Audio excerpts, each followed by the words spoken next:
Good afternoon. Welcome to Right Side Broadcasting Network Live. I'm Robert McNeely. President Donald Trump meets with the Israeli Prime Minister Benjamin Netanyahu. Bibi, a dear friend of President Trump, and vice versa, as the Prime Minister has said, the best president, the best person for the state of Israel, none other than Donald Trump.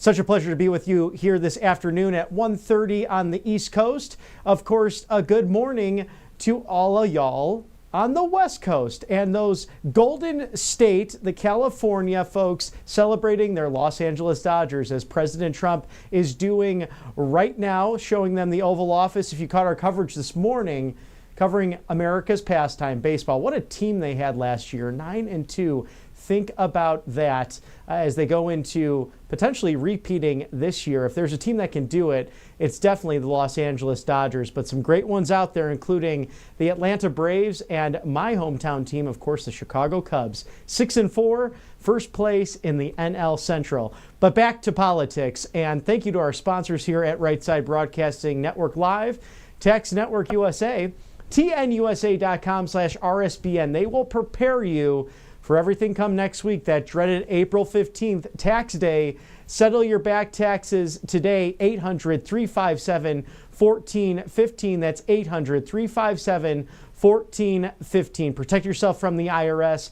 Settle your back taxes now. Again, Tax Network USA, they are experts at this and share our values here at the network. So feel free to give them a call, whether it's property taxes, state and federal income taxes. They know how to help you handle what can be a very confusing thing. And with 88,000 new IRS agents, thanks to the AutoPen president, Joe Biden, get them off your back now. It's a big government grab. Go to tnusa.com/RSBN, 800-357-1415. Thank you for sponsoring us here. Tax Network USA Incorporated, RSBN. Thank you so much. And we will go now to some playback of, I believe, the Prime Minister arriving at the White House, so you can see all of that happening. President Trump, again, a busy schedule for this gentleman on Monday, of course, April 7th, 2025. But we'll show you that playback that just happened moments ago. Mr. President, have you been watching the markets today? Mr. President, are you open to pausing tariffs? Have you been watching the markets today?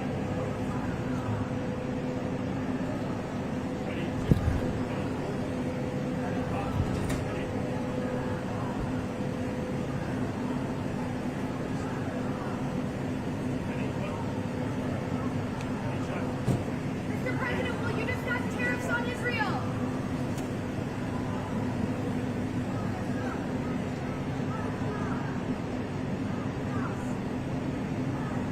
Mr. President, have you seen the markets today?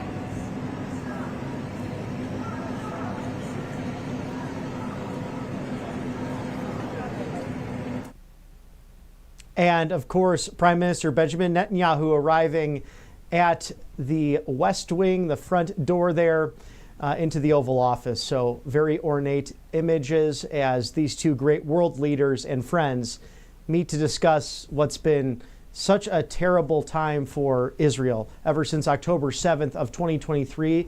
But they have hit back twice as hard. And now with the support of a real president, someone who cares deeply for the state of Israel, Hamas, Hezbollah, and the Houthi rebels very, very much in trouble and decimated, in fact. And God willing, Israelis will go back to the northern border along the Lebanon border with Israel and start the irrigation systems again, farming, agriculture, so crucial to the entire state's apparatus. But President Trump underway with his meeting with Prime Minister Benjamin Netanyahu at the White House, and we will go live with any meetings that take place there, most likely in the Oval Office on a somewhat overcast day in our nation's capital. But the April showers bring May flowers, as we've seen on a regular basis. We had an opportunity actually to have a nice conversation with RSBN's host and meteorologist Christina Loren, just walking us through what's taken place over the course of the last several hours this weekend. If you're in the Southeast, our thoughts and prayers with you. Lots of flooding that took place actually here in Auburn, but also western Tennessee, virtually the entire state of Arkansas facing severe thunderstorms, tornadoes, and really went in depth with her about what's going on with these patterns and if it has anything to do, whether it's man-made or natural. But we've seen so many storms, really hundreds of tornadoes take place, and it's only April 7th, so relatively early in the season. And we have that playback if that's ready, Mr. Director. Wonderful. We'll toss that to that interview live with Miss Christina Loren. Joined by our very own meteorologist, Christina Loren, always the lovely American flag background.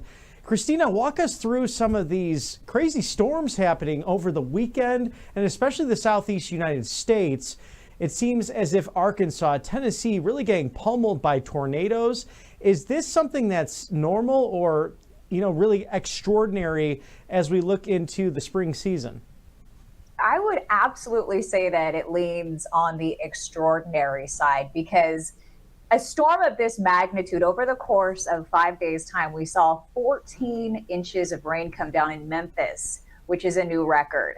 62 confirmed tornadoes. Wow. And, we had 300 tornado warnings. And so every time you get those warnings, that means that we're seeing a supercell that's capable of rotation, or there's already a tornado on the ground. And so a lot of sleepless nights across the Deep South. Unfortunately, we lost 19 lives throughout the course of those 5 days as well, 10 here in Tennessee. In Georgia, a tree actually came down on a father and a son who were seeking shelter when the storm just crept up. And these storms move really fast.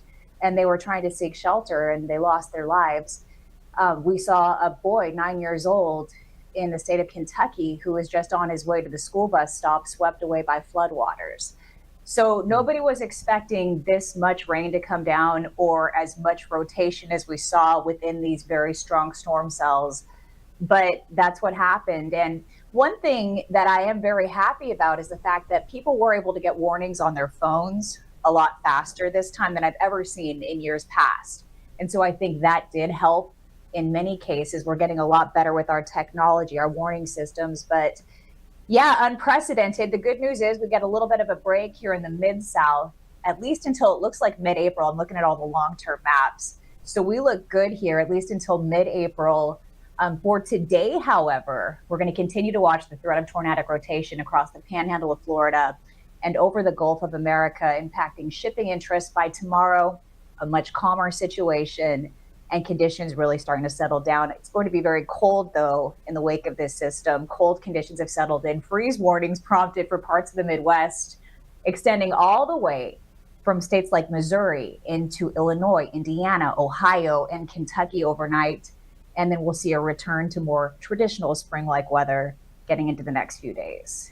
And we're seeing that within Auburn, Alabama, as well. As they say, the April showers bring the May flowers. But, our thoughts and prayers with everyone losing their lives or just losing property, because I think that's, you never really anticipate it, or you heed the warnings. And to your point, Christina, thank God for this technology, because we can now have a forewarning. But is there a better way to communicate these systems? Because I think meteorologists really across the country were on par with what took place over the last few hours, and many were heeding those calls. Please, if you can, seek shelter, get away from your properties as they are in a line of danger. But do people ultimately, when you see the death toll, the count go up, is it more not listening to those warnings, or you think they just aren't prepared for it? I think it's a combination of both, especially because these storms are moving fast. They're going at 65 miles per hour, so they move in quickly, and you can have a nice, full, beautiful, sunny sky overhead, and then all of a sudden, a big supercell thunderstorm is over you. So I think that's part of it. I think also people aren't watching local news like they used to. Things have really changed when it comes to watching local news. A lot of people have actually cut the cord and say they don't have access to those microclimate forecasts and reports like they used to. I think that is going to lead to more people going online on YouTube, starting weather forecasts on YouTube. I think there's a need for that right now. I think that we'll improve our technology in an effort to warn people about these strong systems as they come in with AI. I think AI is really going to be helpful when it comes to weather forecasting down the road, and the way that AI is rapidly intensifying. I think that this is something that we can see pretty soon. But when you have AI involved as well, I mean, there's so many different variables that can be broken down into real time. And so I think that the warning systems are only going to get better, especially as we move into hurricane season. You can see these storms developing, 10, 15 days out before they actually make landfall. So I think that there's a lot of room for improvement, and I think that AI is going to play a big part of that. Really fascinating points, and we hope to see that, just so that people preserve themselves and are able to save lives in the process. But a great point as well, and we can blame, I think, sometimes national networks that have gone solely opinion. Of course, we have a bias here at Right Side Broadcasting Network with opinion, analysis, commentary, but we don't shy away from those real stories. As I've mentioned with Matthew Alvarez on many occasions, so many journalists saying this is cold hard fact when it is their opinion. And then in turn, to your point, they are turning off their local news because they think all news is just one way. And then they can really miss out on not only great local events in their neck of the woods, but also these extremely difficult and scary storms. You're absolutely correct on that. And I mean, just the debate over whether or not to call it the Gulf of America, that's a major geographical location for the formation of some of these strong storms and for the general flow of moisture that comes up into the southeast. I think that the fact that people have a problem with calling it the Gulf of America because they are on one side, that turns viewers off as well. When it comes to getting this life-saving information, something that I'm happy about is that the National Weather Service was part of the DOGE cuts, and many meteorologists did lose their jobs, but the forecast models are still there. All the technology is still there. And I do believe that getting through an event like this and coming out the way that we did, it could have been much worse. It just goes to show that, we did okay. And I think that some of these cuts were necessary. As somebody who's been in this business for a long time, watching the way that the National Weather Service operates, I think that some of the cuts were necessary.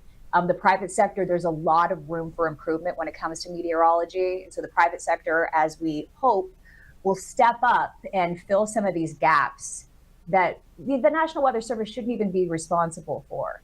So it's interesting to see, though, that the warnings came out, the maps came out, everything was as efficient as always, even after Elon Musk and his team stepped in.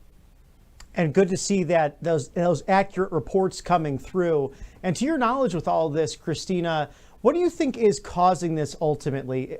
Here on Right Side Broadcasting Network, we operate with the idea that I think anything is possible. Trust but verify, right? So with your background in all of this, can it be related to global warming, climate change, cloud seeding? Is there something naturally or even artificially being done with the atmosphere that would cause such strange and such strong storms to really cut through? I mean, it's a lot of this happens here, especially in your neck of the woods of Tennessee, and my neck of the woods in Alabama and into Georgia. But are we seeing something that could be artificially inflating the cause of these storms? I mean, you've got to question everything. Cloud seeding is real. I mean, they're really doing it in California, in different parts of the country. And in other countries, they're doing it as well. When it comes to climate change, I'm not a climate denier, but I will say it's not happening at the magnitude that people suggest that it is. I think that we have a lot of time to make improvements and to reduce emissions. And I think that we've come a long way, and we're going to continue to go in that realm. Really, what we need to do in this country is figure out a way to produce a clean burning fuel, possibly hydrogen, if we were able to get it to where it can be stable and sell it to the world. For now, though, we need the money from oil and gas, from using that liquid gold underneath our feet, to fund the research for whatever the next climate smart fuel is going to be. We need the money for the research, and AI again can help with that. But people don't seem to understand. I mean, Al Gore came out with his movie, It Could Happen Tomorrow. And guess what? Tomorrow arrived. It didn't happen, Mr. Gore. So, you know who I'm talking about, Greta, who came out, the young girl, I think it's Thunberg. Right. She got everybody all worked up emotionally and emotionally charged over something that didn't happen as well. Audrey, AOC. She went forward with her Green New Deal, and that's what put our country in the position that it's in right now.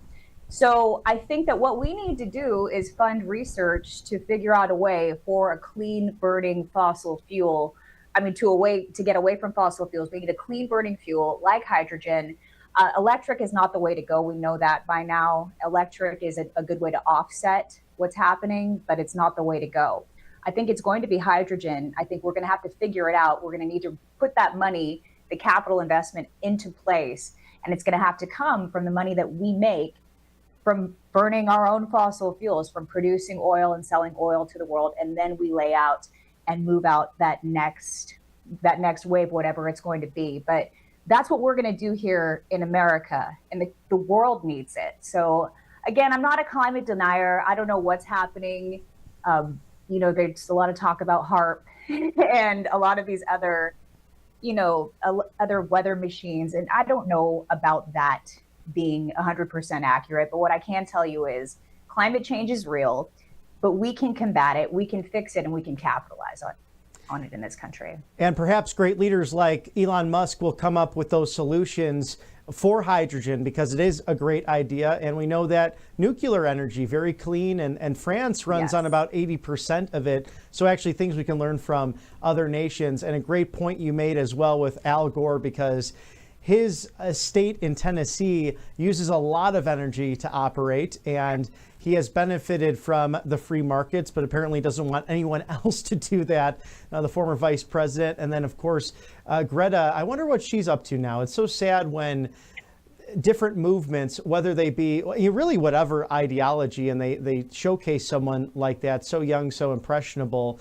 Not that she has devout beliefs in that, but we look towards the funding and look towards who's behind it, and it tends to be globalist actors. So that's a great point of yours, Christina, that we need to use all of the above and common sense and market-driven principles in order to make that happen. So what do you see on the horizon with meteorology? Is it improving? Are there things that can be used with the technology in order to accomplish the many goals that are before us? Oh, absolutely. Absolutely. With AI, eventually we're going to be able to crunch the numbers so efficiently that we'll know exactly when a storm is going to hit a certain location way in advance. And so people will be able to prepare way in advance. And I think that that's going to be a huge asset. But again, this isn't something that's going to come from the National Weather Service. It has to come from the private sector, which is why we need capitalism. That's why we need competition. Perfect competition in this country is what accelerates growth. And the best ideas win out when you have everybody competing. So I think that with AI, it's going to save a lot of lives down the road, and we're going to have a lot more accuracy and almost, perfect accuracy if everything goes as planned. An exciting time to be alive. No need to fear AI, just have to use it for good with every advanced technology, because we know some people out there doing some wild things. But our vice president, of course, was at that conference overseas to work on building the AI infrastructure, especially for the United States. And Christina Loren, our RSBN host, love the American flag behind you, an all-American gal, showcasing and sharing with us her expertise on the weather. And stay safe out there, but always a pleasure to have you here at Right Side Broadcasting Network. Thank you, Christina Loren. Thank you, Bobby. Talk to you soon. Always great to have expert analysis from Christina Loren. So much knowledge with meteorology. Wonderful conversation. Thank you again for joining the show. President Trump is about to meet with Israeli Prime Minister Benjamin Netanyahu. Actually, that's underway right now, so we'll have some playback on that, most likely coming from the Oval Office. Of course, he was greeted by the president at the entrance of the West Wing moments ago. I also had the privilege of interviewing Ruby Dalla just last week in regards to tariffs, how that's going to work with Canada. She had run in this last cycle to become Prime Minister of Canada. She's also a former member of Canadian Parliament, also the CEO of the Dala Group, a number of different organizations that work with Canada and the United States with different partnerships, private and public partnerships, in order to get a number of things done. But she's someone who has a lot of expertise on this, and it's an interesting conversation. So we could toss that to that interview now in regards to tariffs. But at first, we're going to thank our sponsor, Kalshi. Of course, Kalshi. If you have not seen this before, you can place bets and trades on anything from politics to the culture to sports, and even the question, will egg prices go up this month? There's an 11% chance, and we see that skidding down as President Trump has mentioned on several occasions now that his administration helping to take down the price of egg costs. Kalshi.com/RSBN. That is KALSHI.com/RSBN. Scan the QR code now. Trade live on a number of different questions, whether it be sports, again, the culture, or even politics. Make sure you place your bets and trades today on the most important events that are in the United States and throughout the world. Kalshi.com/RSBN. Thank you for sponsoring us here at Right Side Broadcasting Network. And we'll toss now to my recent interview with Ruby Dalla, former member of Parliament in Canada. We are joined by Ruby Dalla. She is a former candidate for Prime Minister of Canada, also a member of Parliament and CEO of the Dala Group and many companies north of our beautiful border. How are you, Ruby? It's a pleasure to have you here at Right Side Broadcasting Network. Thank you so much. It's a pleasure to be with all of the viewers today of the Right Side Broadcasting Network, and pleasure to be a Canadian on your show. Yes, and thank you so much for dialoguing with us, because we saw that President Trump has put in reciprocal tariffs, and it's somewhat unique for Canada and the United States because there are some things that are not necessarily on the table. We do have tariffs in place regarding the fentanyl trade. Can you talk more on what you think the future will bring, especially for the English-speaking Western world? We saw the reaction from UK's Prime Minister Starmer. He will have reciprocal tariffs for the United States, but look at Australia. They will not participate in reciprocal tariffs. So how will Canada move forward with the executive order signed by President Trump just the other day? Well, yes, you know that Canada and America have had such a long-standing history of friendship, such an integrated supply chain, such an integrated economic chain. I really hope that these types of bonds that have always brought us together are going to result in a discussion with the leadership, with the Prime Minister of Canada, with the President of the United States, to be able to come down and actually meet face to face and come to a point where we, with America and Canada, come to a place of zero tariffs. And is that the ultimate goal for the Prime Minister? Have you been able to share your concerns with him? You know, I haven't had a chance to share my concerns with him personally, but I think that it is great sentiment across the country about the importance, first of all, for us as Canadians, for us as a country, to really have the resilience to be able to have a buy in Canada and a made in Canada approach. But I can tell you that in speaking to Canadian business leaders, to CEOs, to even small business owners, to entrepreneurs, and even the average Canadian family who's not involved with business, they really want to see the relationship between Canada and America move forward on a positive note. There are so many Canadian families that come to the U.S. to vacation, to be able to experience all that the United States has to offer. We have so many cities just along the border within 100 miles, and all of those Canadians come into the U.S., as an example, even for their shopping experience. So I think that it's really important when you take a look at the tariffs.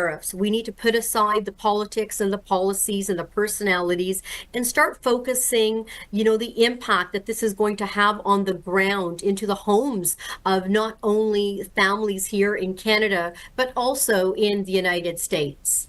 Now, because of that close relationship, the shared language and shared values between our two great nations, do you ever see the combination of it happening where President Trump has mentioned Canada becoming the 51st state? Is that a possibility? And what are your thoughts as a leader in Canada of the United States obtaining Greenland down the road? Well, when it comes to Greenland, I'm going to leave those decisions to the President of the United States, but I can speak on behalf of Canadians, millions of Canadians for that matter, and our country, that Canada, will always be sovereign. We will always be independent, and we will always ensure that we protect and defend our border. I know that there have been musings by the president, for Canada becoming the 51st state. When I was running, as you shared, as a prime ministerial candidate, I, was doing many interviews in the U.S. And the one thing that I was saying, consistently is, does the President of the United States want to become the 11th premier? Take your pick, either for one of our provinces or to become the 4th territory. But I think when you get down to the seriousness of it, this type of playground and sandbox chatter really needs to be put aside. We need to have a face-to-face meeting, and that's one of the other policies that I was requesting for and campaigning on during the prime ministerial candidacy. Many of the tariff announcements, and the messaging is all coming out on social media, but we're actually dealing with, global markets. We're dealing with the lives of millions and millions of people on both sides of the border. I don't think it does justice to any one of those people. It doesn't do justice to our economies, to our businesses, and to the hard workers on both sides of the border for these announcements to be made over, social media. There needs to be, a deal that needs to be negotiated in the old-fashioned way, which is a face-to-face conversation. And as you know, Canada right now is in an election campaign to elect the prime minister that will be elected and chosen by the Canadian people. And we are weeks away from that. So perhaps once that happens, the first immediate step will be with a face-to-face sit-down. Now, for our viewers at home, will you be part of that and pursuing the prime minister role once again? Well, our prime minister that was selected out of the Liberal leadership race was Mark Carney, and he is once again running to become, re-elected. But this time he is running to gain the support of the Canadian people because he was selected by the Liberal membership, which was the race that I ran in. And he will now, the Canadians, I should say, will actually make their choice as to who they will elect, with their support and their vote for the Prime Minister of Canada, and whoever is elected by the Canadian people will become the Prime Minister and will be the one that will lead and spearhead these negotiations. In the interim, though, you may have heard that our Premier in Ontario, Doug Ford, has done a very, credible job, has been on a lot of phone calls with the Commerce Secretary, with Mr. Lutnick, to negotiate a deal. He has also been on a lot of U.S. media stations talking about the position of Ontario. And I think really speaking to what a lot of Canadians, are feeling is that we do love our American friends. There is a lot of opportunity for synergies, but if America, imposes tariffs, Canada and Ontario, and specifically what he was speaking about, will hit back hard. And you probably heard in regards to the tariffs that were being put on the energy. Well, Ontario is a supplier to 3 states as the #1 energy provider, in New York, in Minnesota, in Michigan. And any type of tariffs that are put on energy are going to result in increased utility bills, for those particular families that live in those states. So there was a lot of back and forth, but I think in conclusion, the fact that when the president did his announcement, a few days back about the tariffs, Canada was not mentioned at the forefront on the billboard that he was showing. So I think that those discussions, by the Premier of Ontario have had a positive impact. And would that be maybe a unique situation between our two countries compared to other friends across the world? specifically regarding that chart, because there are different sectors. So, for example, the March jobs report for the United States, 228,000 new jobs, 100,000 more than just anticipated, and that coming out within the last couple hours, somewhat of breaking news. President Trump sharing that on social media as well as the White House. But do you think some of his motives perhaps have to do with some of the Canadian tariffs that came in the past against United States dairy farmers, specifically with Minnesota, Wisconsin, and the dairy land, that sometimes saw those 24% or so rise in cost because of those tariffs that came, whether it was Stephen Harper, whether it was, of course, other former Canadian prime ministers?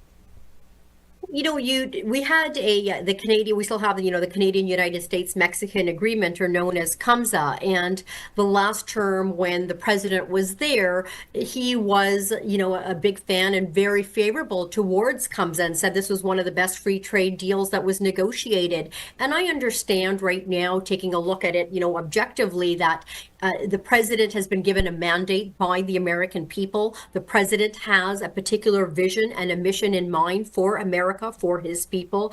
But I think that at the same token, he needs to realize that Canada is a friend, and Canada, not only shares that border, but there's many shared values. We just take a look at the cross-border trade that occurs. We take a look, when you bring it down to actual people, the number of people that, are visiting in both of our countries, from Canada and America. We need to take a look at all of those strengths and start working in collaboration. We need to work in cooperation. We need to work together to take on the world. Fighting with each other when we're neighbors, in this trade war, it's only going to hurt both of our nations. It's not going to allow for us to be able to compete domestically and internationally.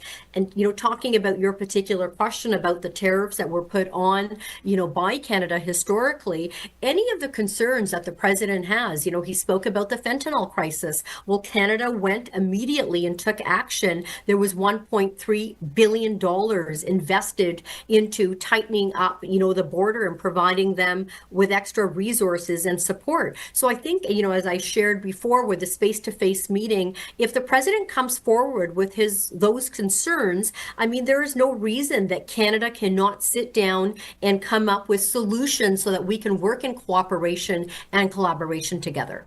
Is there a time where you can help broker perhaps a meeting between Prime Minister Carney and President Trump? I would be, very happy to do that in my campaign running for, Prime Minister against Mark Carney. I continued to say in the campaign that, when it comes down to it, Mr. Trump, as the president of the United States, he is a businessman, and I am a businesswoman. And the one business acumen you develop, when you are in business, is the ability to negotiate a deal. And I always said that, if I sat down face to face with the president, we would be able to negotiate a winning deal for our workers, for our businesses, and for the economy. So I would be very happy to be able to take on that leadership role, to take on the responsibility to negotiate a winning deal for both of our countries so that we can come together and start competing globally and internationally. And this is a two-part question. How did those foreign terrorist organizations that were designated by President Trump ultimately end up in Canada with selling the fentanyl? Was that because of President Biden and because of Prime Minister Trudeau just having open borders in that process? Because we know the Trump administration has gone hard on illegal immigration in the last 70 plus days. And do you ever find a time when tariffs can be effective specifically with the fight against fentanyl or otherwise?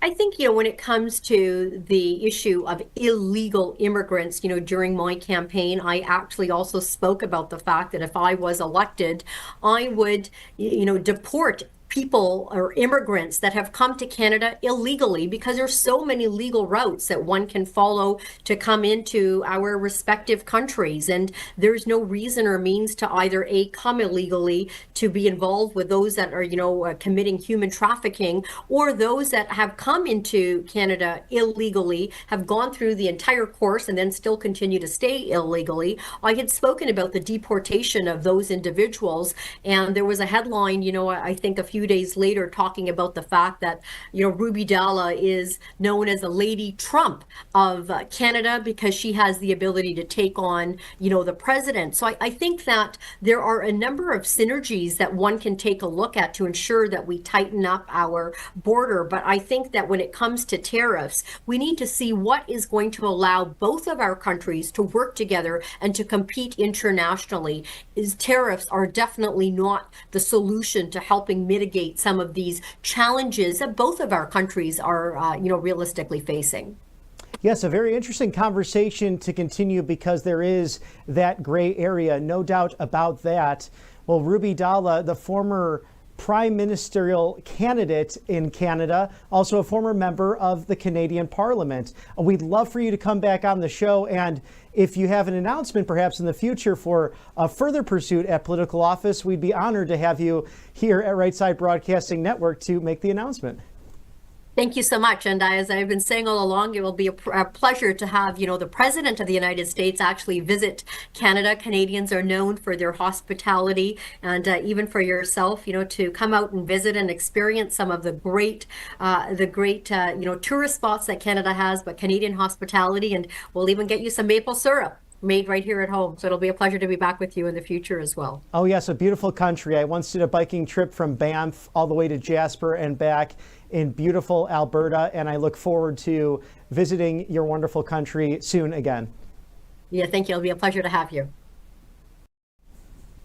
And thank you to Ruby Dalla of the Dalla Group, the CEO and former member of Parliament. I think we'll be seeing her name in the future as President Donald Trump is meeting with Israeli Prime Minister Benjamin Netanyahu, and further discussion on this tariff debate and tariff battle taking place really throughout the world now. It's all to restructure the American economy and make it strong again, especially our dollar, as President Trump has worked for the middle class in this country, especially the UAW that was there last week for the bill signage, the executive order signage that would put tariffs, a 10% base, and then many other tariffs based on different percentages against other countries. Of course, Canada was left off of that when it came to USMCA agreements, as mentioned by Ms. Dalla there. But let's just take Texas, for example, as a state. Texas's economy is the 8th largest in the world. It's larger than Canada, larger than Russia, larger than Italy as well. If you take our 3 highest grossing states when it comes to high GDP, California is the highest, followed by Texas, then New York. So say if there were a situation, as Ms. Dalla mentioned, where we would become the 11th province of Canada. And of course, this jest back and forth to a certain extent as these negotiations and these appropriate conversations do happen. Canada would shoot from 9th in the world GDP to number 1 immediately, being that the United States is the number 1 in GDP. So it just shows you the difference and the strength that we have as a nation in negotiations. And President Trump often mentioning, do you have the cards? As he told to the leader of Ukraine, you don't have the cards here. You have to really work with Russia to stop the violence, stop the killing, because you have no room to negotiate. And there's many of those situations, as 50 nations have now come to the table to President Trump to ask, can we work this out with the tariff discussion? So it shows you that tariffs work ultimately. And there will be certain gray areas, certain companies or products where you can have further discussions. But look at what's already happened for this country. Billions and billions of dollars coming into the United States ever since President Trump took the oath of office.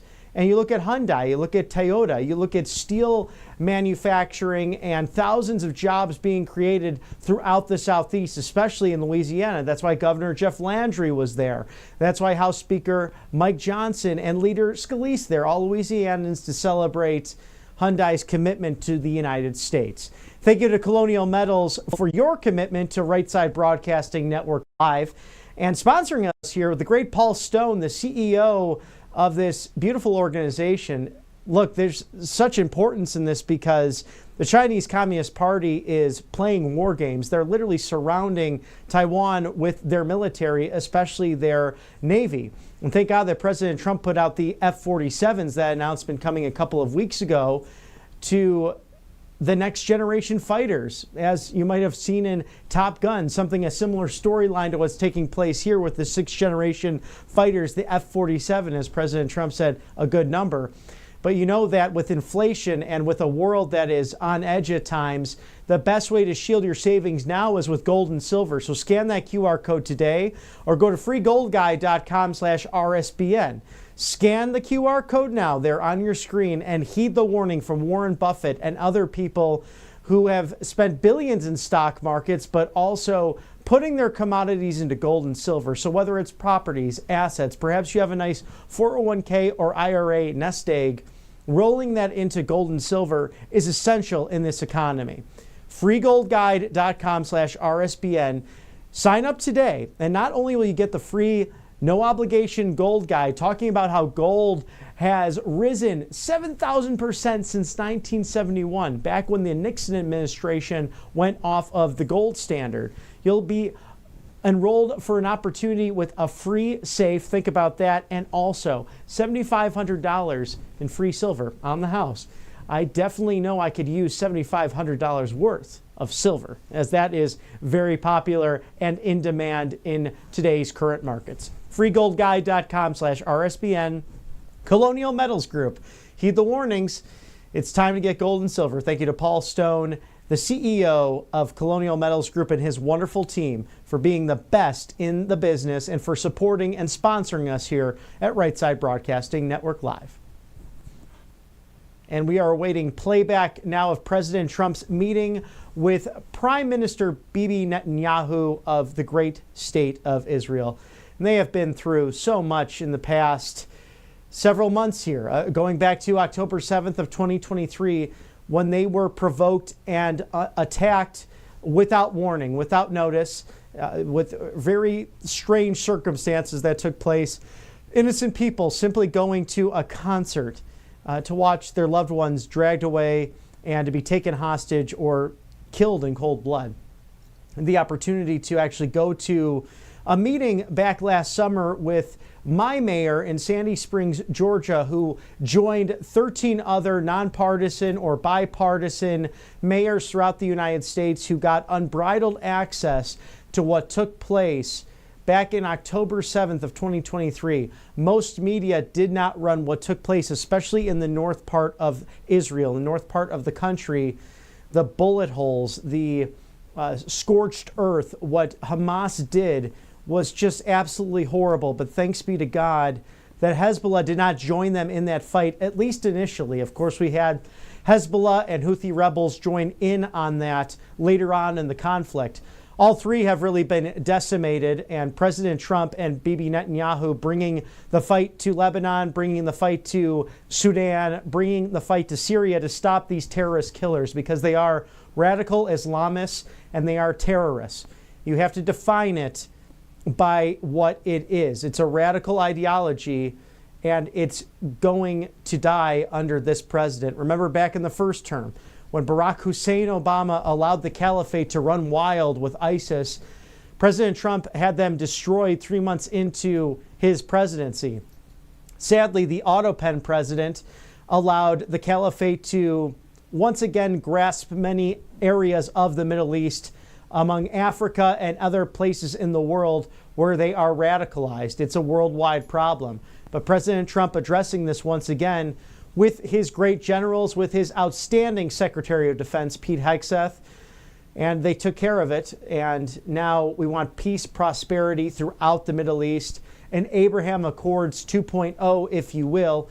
So it'll be interesting to get the playback today of President Trump and Prime Minister Netanyahu, two dear friends. Of course, his lovely wife, the First Lady Sharon of Israel, and our First Lady Melania Trump, dear friends as well. So good to see that as these great leaders come together once again at the White House to deal with a situation that, as the Prime Minister has mentioned to the UN, among other global leaders, Sometimes you look at a conflict and you might lose, say, territory, some of your people, and that's always horrible. But what Prime Minister Netanyahu is trying to explain to the world is that there are individuals, mainly Iran, who want to see Israel wiped off the face of the earth.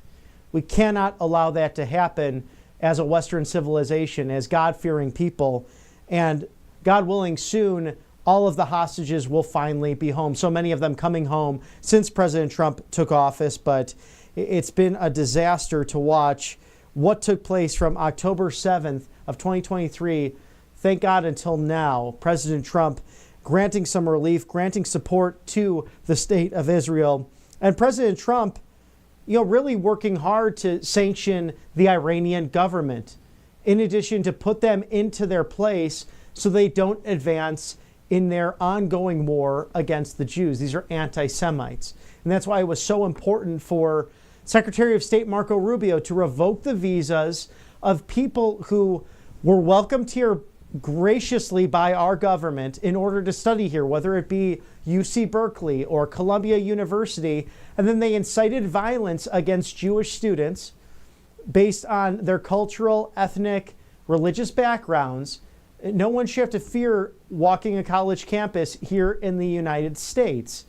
And those visas being revoked, regardless of where these foreign nationals come from, and rightfully so. You cannot cause that kind of instability in America, at least while you have constitutional governance and law and order people like President Trump and Secretary of State Marco Rubio.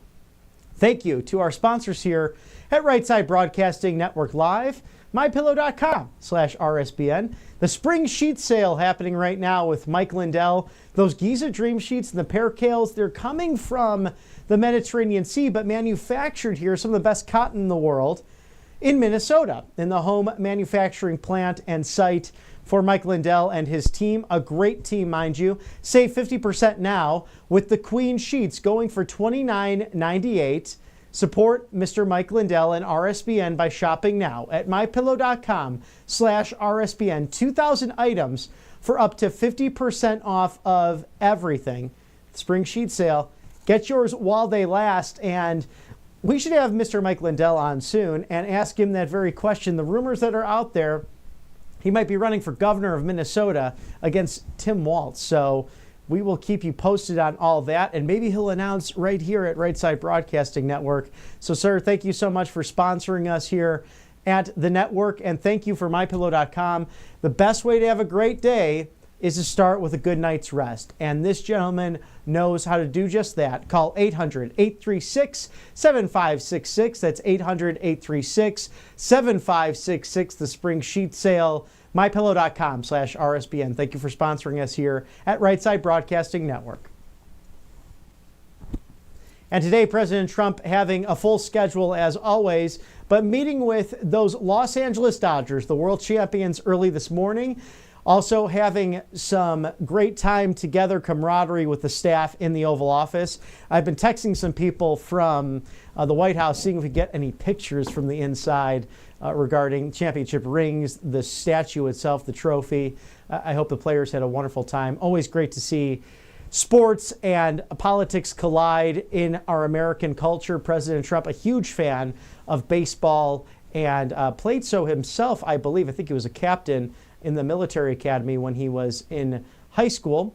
But he also got a jersey from the Dodgers, of course, said Trump and 47 for his lineage within the presidency. So a great looking jersey there. I'm sure he'll display that maybe at Mar-a-Lago. But right now he is meeting with Israeli Prime Minister Benjamin Netanyahu, the two allies coming together once again at the White House to discuss everything regarding the hostage situation, to the future of Israel, peace through the Middle East, the Abraham Accords, all of the above. Nothing left off the table for these great allies. And that is the firm position of this administration, that Israel does have the right to defend itself. It has the right to live and exist in its native Jewish land. And we here at the network sympathize and support the great state of Israel in their efforts to do just that. They have every right to defend themselves.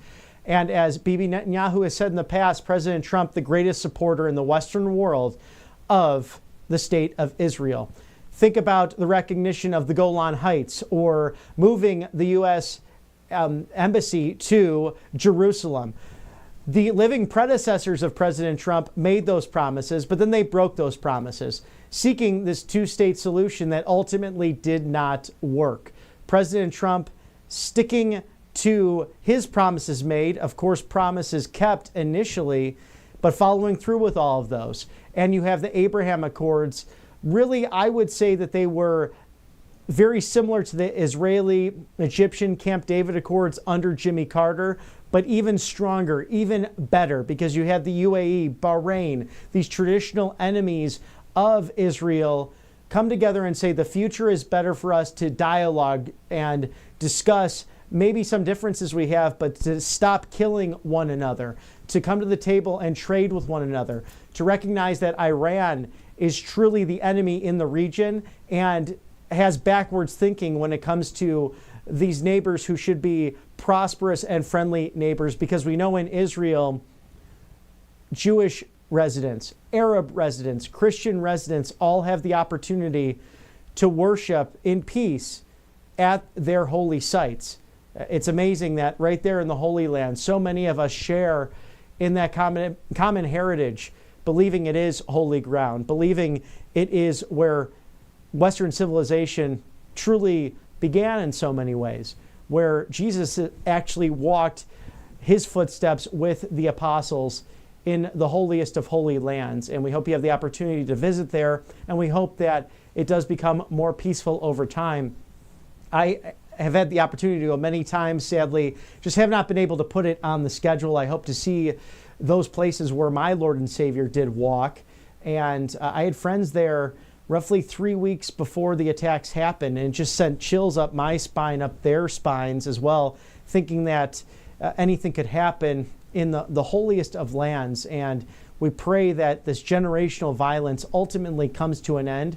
But we know that a peace through strength president like Donald Trump is zeroed in on that, because he wants the killing to stop, whether it be in Russia and Ukraine or in South Sudan or in Israel. He's done with that. And that's why he had at the iftar dinner, think about this, just a couple of weeks ago, that traditional dinner that comes out of the Ramadan fast, very similar to what Christians are practicing now with the Lenten season leading up to Easter. He had the endorsements of the Dearborn mayor from Detroit, or from Michigan, the Detroit area in general, many Muslim and Arab Democrats supporting President Trump in his efforts to be reelected, and stating that they did not necessarily agree with him on every issue, but they know that he was able to handle this complicated situation and this horrible war where many people still have family members who are in harm's way as a result. So that was amazing to see that. They, instead of going with their former vice president, crossing party lines in order to support President Trump, and ultimately delivering the Wolverine state of Michigan to President Trump. So think about that, whether it's religious freedom or manufacturing or blue-collar work, opportunities to live the American dream. Michigan being that stalwart in the election, Republicans and Democrats coming together, Jews and Arabs, Christians, all coming together to support this amazing president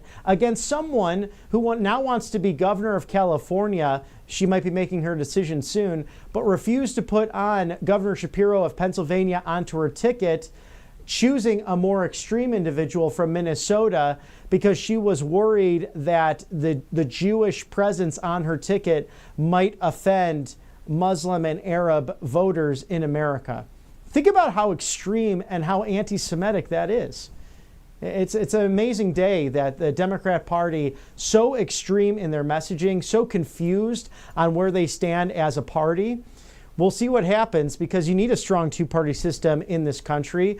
You know, regardless whether it's a parliament that has multiple parties in the Western world, think Canada, the UK, Australia, they would not benefit from one-party rule. Of course, ultimately, it would maybe become something that was democratic socialism or even a dictatorship. And you have to have that dialogue debate so that each party can watch one another.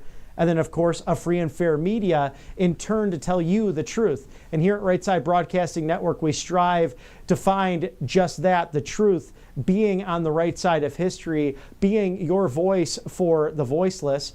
And if you have any stories, whether it's your neck of the woods or inside the Beltway, please reach out to us at feedback@rsbn.com, or feedback@rsbn.tv. Feedback@rsbn.tv to give us, any information you're seeing of maybe a government's going too far. Perhaps a school board is trying to put pornography in your student's classroom. We've seen that.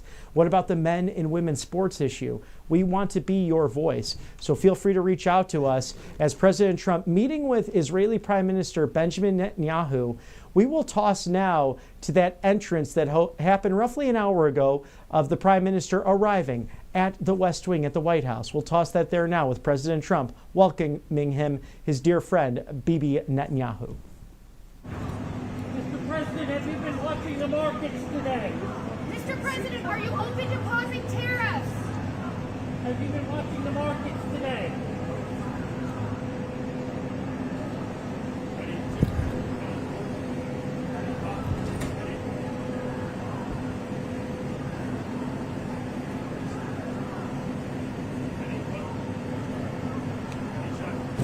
Mr. President, will you discuss tariffs on Israel?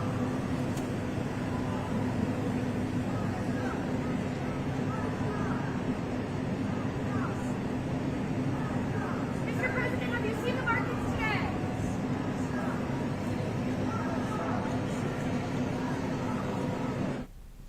Moments ago, Prime Minister Benjamin Netanyahu of Israel meeting with President Donald Trump at the White House. Of course, it's the entrance to the West Wing, and currently meeting in the Oval Office. We'll have playback here for you live at Right Side Broadcasting Network. In the meantime, we'll take a quick commercial break, but stick with us. We're about at 2:30 on the East Coast. Thank you for joining us today. Good afternoon. I'm Robert McNeely. Always a pleasure to be with you here at Right Side Broadcasting Network Live. We're going to take a quick commercial break. Stick with us. On the other end, you're on the right side of history. Welcome to Right Side Broadcasting Network, your trusted conservative news outlet. At RSBN, we deliver the truth when the mainstream media falls short. Since 2015, we've proudly broadcasted every single one of President Trump's iconic MAGA rallies, bringing you the excitement and energy live before anyone else. By watching RSBN, you get an unfiltered front row view of the action on the ground. We interview the crowds to give a voice to millions of Americans just like you. We show you President Trump's speeches in their entirety, free from interruptions and censorship. We cover the stories that matter to you with the integrity and passion you deserve. Thank you for choosing RSBN as your home for America First News. Together, we stand strong, united, and informed. So join us and be part of the right side of history. President Trump is keeping his promises and saving America. And your kids can learn all about it for free with a new Kids Guide to President Trump. This fun guide shows kids all the steps President Trump is taking to put America back on top of the world stage, including building a strong economy, protecting our borders, and negotiating trade deals. It's an exciting way for kids to learn about President Trump's outstanding leadership. Act now and get a free bonus guide, The Courage of the President. Order now at freetrumpbook.com. That's freetrumpbook.com. Hey y'all, it's Silk from the Diamond and Silk Chit Chat Live Show. Look, don't forget to check me out right here on RSBN Network. Be sure to watch the show on Right Side Broadcasting Network, and I want you to support Right Side Broadcasting Network. Yes, it's imperative that you do so, okay? I look to see y'all soon. Bye-bye. I hear every day about the products you all wish MyPillow carried. Well, guess what? We probably do. Slippers, bathrobes, pet beds, blankets, mattresses, sleepwear, loungewear, duvets, comforters, pot holders, aprons, oven mitts, and so much more. And they're all on sale. For example, get our best-selling standard MyPillows for only $14.98. Body pillows, $29.98. 6-piece bath towels or kitchen towel sets, just $29.98. Multi-use MyPillow 2.0s with pillowcase, $9.98. Save $40 on our Spring Percale and Giza Dream bedsheet sets. Any size, any color, and so much more. So go to MyPillow.com or call the number on your screen. Use your promo code to save up to 80% on all MyPillow products. And I've never done this before. When you spend $100 or more, you're going to get 2 standard MyPillows absolutely free. And welcome back to Right Side Broadcasting Network Live. I'm Robert McNeely. President Donald Trump is meeting with Israeli Prime Minister Benjamin Netanyahu in the Oval Office.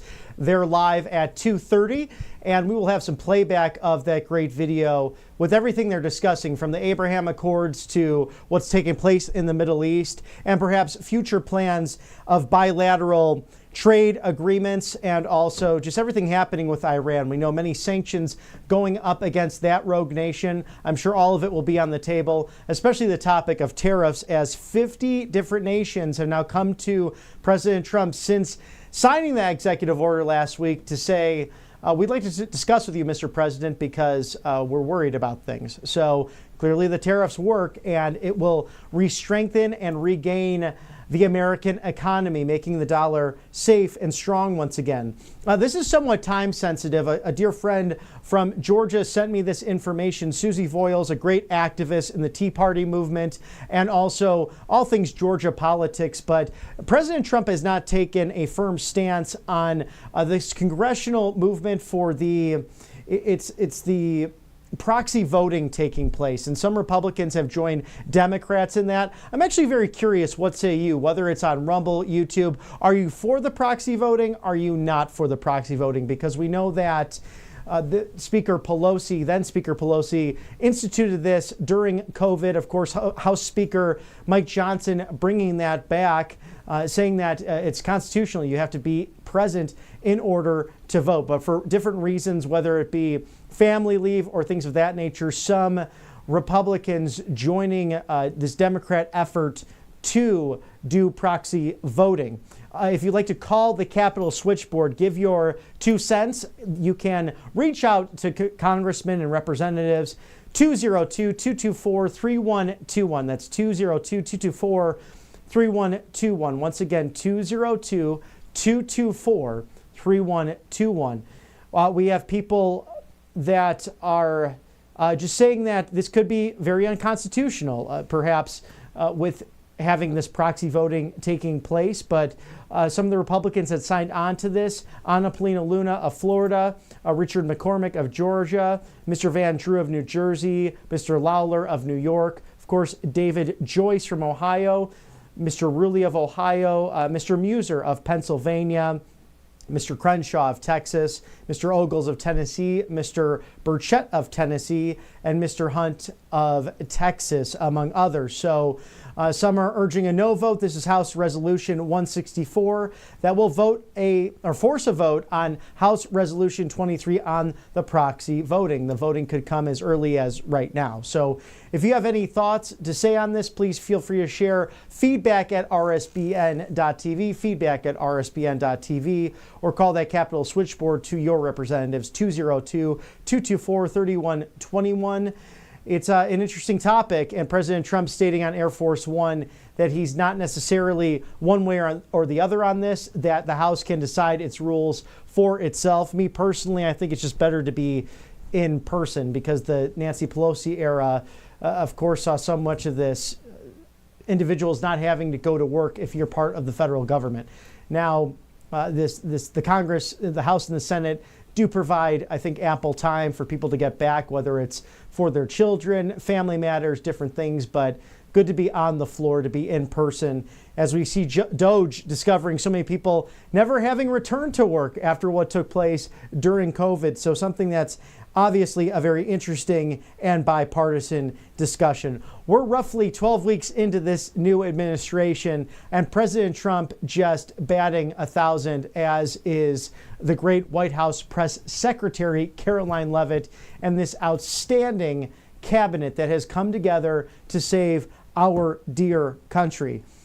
This is a non-comprehensive list of wins I've been going through, whether it be this morning or even today. The Los Angeles Times mentioning that the California-Mexico border, once overwhelmed, now nearly empty. Bloomberg saying the U.S.-bound migration plunges 99% along the Panama jungle route. This is one of the worst, most diabolical, dangerous routes. Think about having a 2-year-old, a 3-year-old, a 4-year-old, and then handing them over to coyotes. I mean, to get over to this country, I understand you want a better life for your children, but were they trafficked? Were they harassed? Were they manipulated in any way? It makes me sick thinking that I have young nieces. They come over the border. We have images of this because some news outlets were actually brave on that border. And the border agents asking in Spanish, where's your mother? Where's your father? And they said they don't know, that they were brought over by coyotes. I mean, think about that for a second. Into the unknown world. It just makes me so upset, so mad. What's happened with preventable crime, the murders, the rapes, no one should be treated so poorly in the United States. We had a humanitarian crisis under Autopen and his Homeland Security Chief, Alejandro Mayorkas. Either it was complete incompetence or it was done on purpose. So it really grinds my gears when people are taken advantage of. And thank God that we have President Trump and Tom Homan, Kristi Noem, these great servant patriots who are getting the job done for you, the American people. Thank you to our sponsors here at Right Side Broadcasting Network Live. We love Angel Paste, the miracle cream, which makes sure that those dry hands get all nice and hydrated. The vitamin B naturally going into your skin. Oh, it's so good for you. Trust me. You might have noticed I've tried it on the network, and one of the best decisions I made when it came to solving my crisis of dry skin on my hands. So discover that miracle today, good year-round.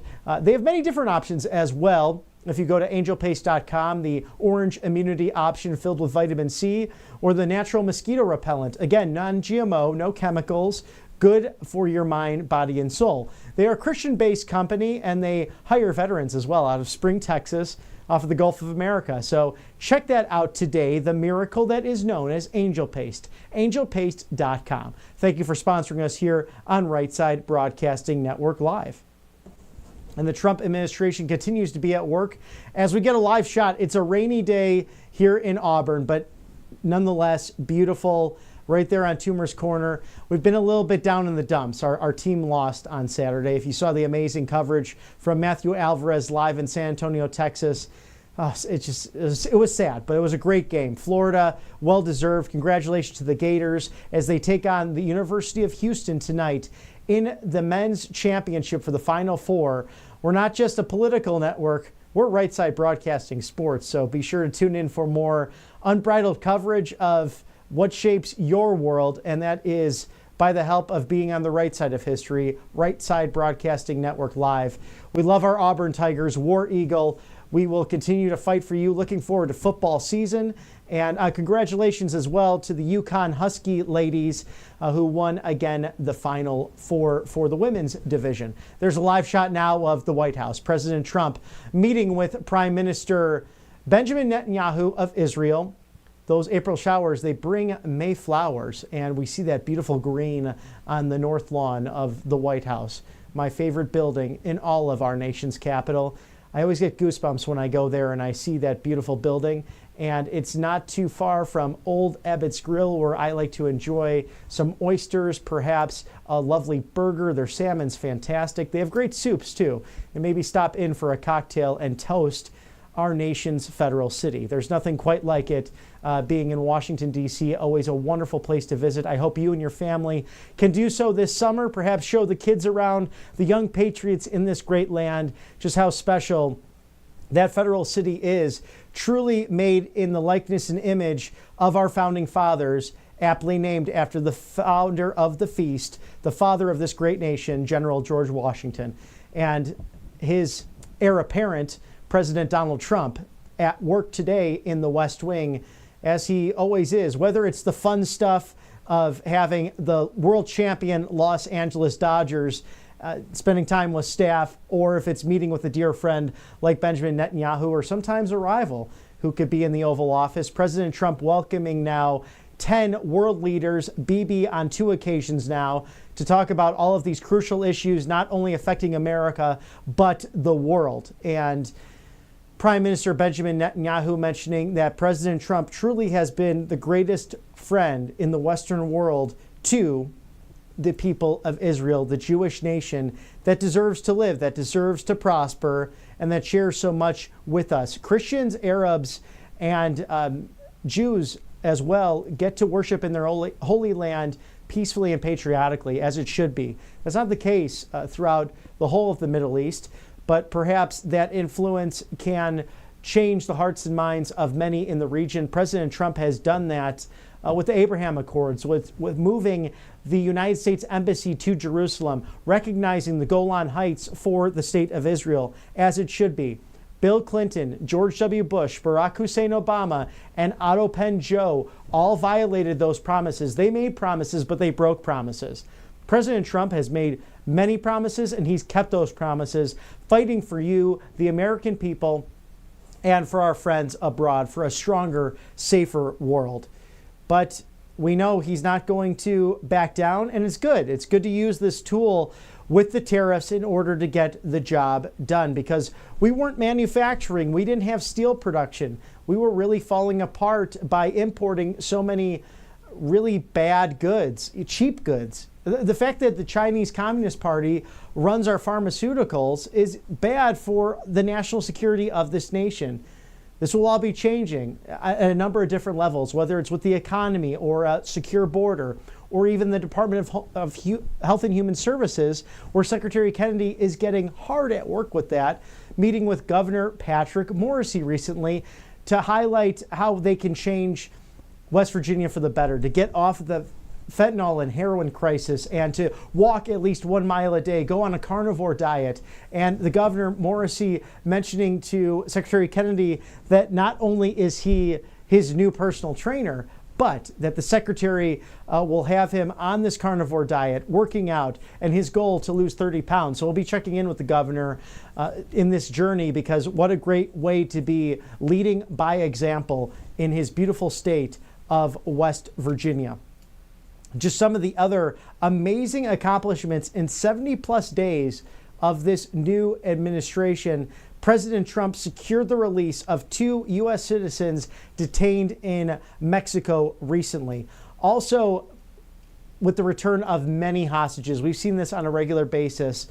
I think that puts it near 20 now since President Trump has taken office. And we know that Mark Fogel was in Russia. Many of us did not know he was over there over the last few years, but his mom was there on that fateful day of July 13th when President Trump took a bullet for this nation in Butler, Pennsylvania.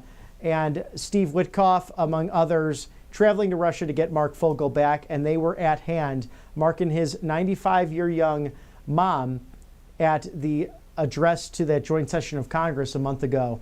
So it's good to be in a country that values its citizens once again, because we know that the last administration will let people go, including Brittany Griner, who had the small amount of marijuana, was detained by Russia and left there almost to die. And President Trump would not have done that. He cares about Americans regardless of who you voted for, regardless of socioeconomic background, religious background, or the color of your skin, because with this administration, it's about the content of character and getting the job done. Thank you to our sponsors here at Right Side Broadcasting Network Live, Tax Network USA. It's tnUSA.com/RSBN. Settle your back taxes today. Call 800-357-1415. That's 800-357-1415. Protect yourself from the IRS. Settle your back taxes now. tnUSA.com/RSBN. That is Tax Network USA. They are experts at property taxes or your state and federal income taxes, and will help you immensely come tax day, roughly 8 days away from now. Oh my goodness. Hope everyone got that done. And we hope that we can one day get off of this horrible income tax dependence. From 1776 until 1913, we did not have it. And we were a rich nation. We had William McKinley and Theodore Roosevelt, who brought in money through taxes when it came to tariffs. They used the tariffs to get the job done and did not tax the ingenuity and the hardworking spirit of the American people. President Trump seeks to do the same, but in the meantime, call tnusa.com/RSBN, Tax Network USA, 800-357-1415. Call today. Do not delay. Protect yourself from the IRS. Settle those back taxes now. Thank you to Tax Network USA for sponsoring us here at Right Side Broadcasting Network Live. Some of the other just amazing successes as we look live. Thank you to the City of Auburn on Toomer's Corner, the beautiful Auburn University. CNBC mentioned that private companies have added 155,000 jobs since March, more than expected. And the wholesale egg prices continue to drop, falling to an average of $3 per dozen for eggs. So that's nearly a 60% since January, a great drop in that amid President Trump's efforts with his administration to combat the avian bird flu and repopulate the chicken supply. So think about that. Even with that undaunted problem, dealing with all that Brooke Rollins has to face over at the Department of Agriculture, President Trump and his team still able to bring down prices that AutoPen was not able to do for the American people. It's an amazing thing. President Trump signed an executive order to crack down on price gouging and ticket scalping in the entertainment industry. You might have seen this with Bob Ritchie, otherwise known as Kid Rock. And he was talking to President Trump, standing next to him at the Resolute desk in the Oval Office last week, saying that this is not a Republican or Democrat issue. He wants his fans to come see his shows for a reasonable price, because on so many situations you get these ticket brokers, or even if you're trying to make a few extra bucks, you buy up a number of tickets and then you resell them on Ticketmaster, you price gouge, and all of that takes place.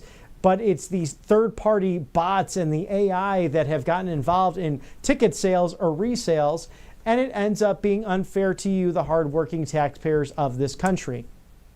And then in turn, the artists are upset because they want to bring you this great music, and then you think it's their fault, but it's the laws written on the books that prevent them, in some cases, from going around the booking agencies, the Ticketmasters, the Vivid Seats of the world that dominate this industry. We've seen this with Taylor Swift. We've seen it with Kid Rock. We've seen it with different artists. Jay-Z's spoken on this as well, so as well as many country stars. In fact, Garth Brooks, the legend himself, someone who actually completely went around that process and had to, and it hurt him financially, but he wanted people to come to the stadium tours. I went a couple of times to the University of Notre Dame to watch him perform. Great conferences, great concerts, and he just took a price and had to go to court with a number of these different outlets because they are price gouging. So great to see President Trump fighting for the middle class. Again, promises made, promises kept. The Department of Energy also unveiled plans to use thousands of acres of its own land, including national laboratory campuses, nuclear sites, and former enrichment plants, to quickly develop data centers that will power the artificial intelligence revolution in this country. Also, the Department of Energy removing additional regulatory banners on liquefied natural gas exports. If you saw our earlier interview with our resident meteorologist, Christina Loren, she was talking about how important this is to get that job done, because we have this liquid gold under our feet, whether it's oil, natural gas, the liquefied gas, and we know from AutoPen in the last administration stopping the Keystone XL pipeline. And why in the world would you do that? Because it cost thousands of jobs, not only for the United States, but for also our friends to the north, the Canadians. And even the communist himself, Justin Trudeau, the former prime minister, begged AutoPen Joe to keep that open, the Keystone pipeline going from Alaska through Canadian provinces all the way down to the United States. And remember, it was supposed to be this environmental concern. And then they actually have pictures of caribou and moose and other animals actually cozying up next to the pipeline because it provided natural warmth. You gotta love these Greenpeace people who are eco-terrorists, in my opinion, because they just want to seek to harm. And ultimately, part of the socialist and communist agenda is to take over the energy sector. Why would AutoPen get rid of that, but then give his thumbs up to a pipeline that went from Russia into Germany and throughout Europe, and then in turn gave Russia the excuse, one of the many excuses, to then invade Ukraine because they could hold their energy prowess over another continent. So think about that really conundrum, I guess, is the best way to put that. President Biden did not care for American energy, but rather Russian energy, but then said, no, don't do it, Vladimir Putin. Well, I'm sure that really held up when he was eating his ice cream cone and taking his afternoon nap. But I digress. Those are bad memories. We're now living in the golden era. A president who is fighting for middle-class America and whose tariffs will ultimately succeed at such a grand scale, reestablishing an American middle class and an economic engine with a strong U.S. dollar that will dominate on the world stage. We know this to be true because 50 nations now coming back to the table saying, President Trump, please, we need to discuss these issues. If you miss the morning coverage of the World Series champions, the Los Angeles Dodgers celebrating with President Trump, we're going to toss to that now so you can enjoy all of President Trump's commentary on baseball. We know he's a big sports fan, so let's get a live look of that going back to early this morning in the East Room at the White House.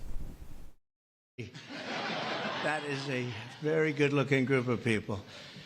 And I'm thrilled to welcome to the White House very special people, actually, very talented people, the 2024 World Series champion, the Los Angeles Dodgers.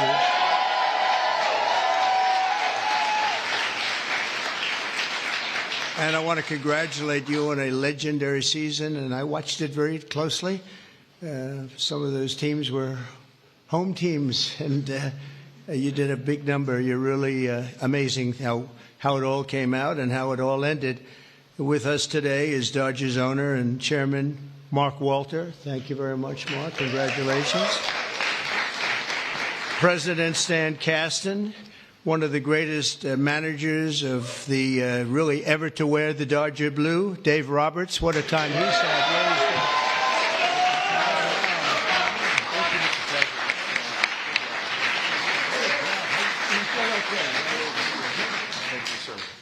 That's great. What a job. I think he would have lasted even with George Steinbrenner, right? I love George. He was very quick. He would, you lose 2 games and you were fired, right? Great job, Dave. Also want to recognize Secretary of Agriculture. We have some great people, Brooke Rollins, who, you know, when I came to office, they said the eggs are gone through the roof. Eggs. I said, what the hell are they talking about? I was there for 4 days and they were blaming me for eggs, and they've gone up like 6 times or something, some record number. You couldn't get them. And I gave it to Brooke, and I just saw the other day they're down 73%. Right? That's pretty good. And the press doesn't mention that. Nobody talks about it, so but I know. Secretary of Labor, Lori Chavez DeRimmer. Thank you. Congratulations. The Chief of Staff, Susie Wiles, who's a big Dodger fan, by the way. Susie, thank you. And we have also Representatives Kevin Kiley, Congressman Kevin Kiley, Young Kim, thank you. Congratulations, great job. Jay Obernolte, Jay, thanks, Jay. Nanette Barragan. Nanette, where's the... Hi, Nanette. Oh, look at that, huh? What nice outfit.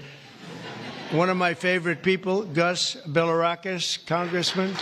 Hi, Gus. Addison McDowell, new to the Congress, but doing a great job. Thank you, Addison. A real good baseball player and a friend of mine, Roger Williams. Great job. And another new congressman, but he's been there a long time in a mental sense, because he has really done a job, and he knows Congress very well. He was with me for 7 years. Brian Jack. Brian, congratulations, Brian. And others. We have a couple of senators here. I just don't particularly like them, so I won't introduce. Over the course of this amazing season, the members of this team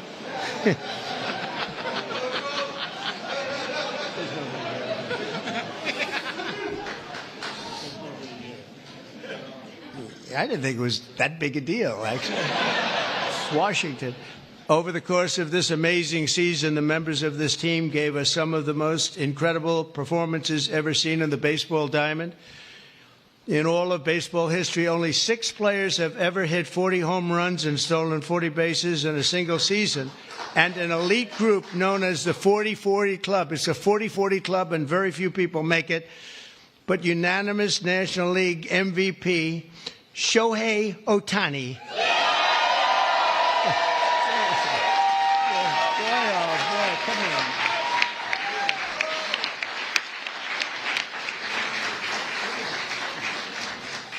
Looks like a movie star. He's got a good future, I'm telling you. Here, think of it, all of them. And he did something even more because he became the first ever member of the 50-50 club. So 40-40 is top. Hitting 54 home runs and 59 steals, an accomplishment unparalleled in 149 years of Major League Baseball. Think of that. That's just incredible. Even more incredibly, Shohei clinched that achievement in what some have called the greatest game ever. Was it that good of a game? That was a pretty good game, actually, right there? Is he good? He's only getting better. And he's getting better. Getting better. That's scary for a lot of people, huh? Even more incredibly, Shohei clinched the achievement. I mean, it really was, and at a time that, at an age that nobody ever thought was possible. On September 19th, 2024, he did the unthinkable by going 6 for 6. This is a pretty amazing. I didn't realize it was that good. I saw that game 6 for 6 against the Marlins with 3 homers, 10 RBIs, and a pair of stolen bases. Other than that, it was not a great game. How many people have gone 6 for 6? Just period, right? Not very much, right? Maybe a dozen. Maybe a dozen. Amazing. As you know, the Dodgers were down a lot of talent on the mound last season due to injury. The resilient group used 40 different pitchers, the most ever by an eventual World Series championship team. They had to go and get them. I don't know how they got them and where they got them, but they got them because they won. I know you especially miss the heart and soul of the pitching staff, Clayton Kershaw, who is really fantastic.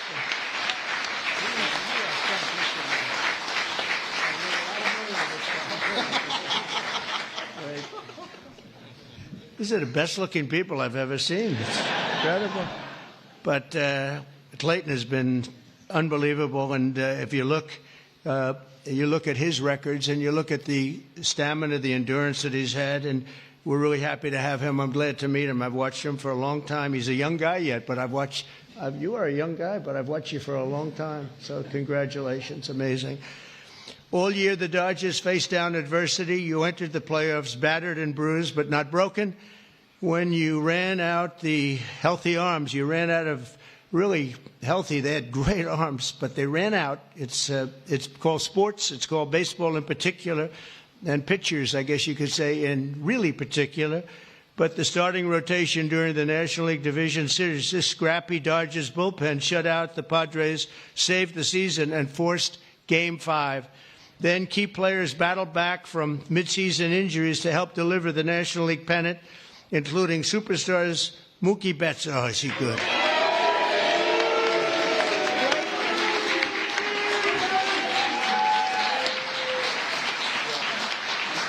Good looking.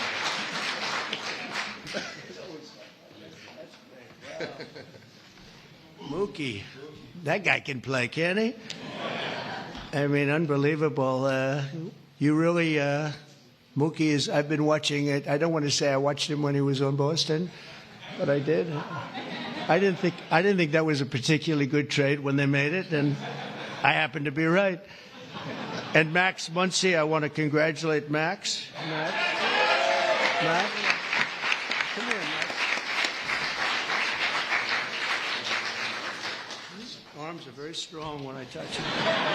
I'm used to shaking politicians and hitting their armors like Jell-O, and now it's like steel. All these guys, but Max, that's great, and also Yoshi Yamamoto. Yoshi.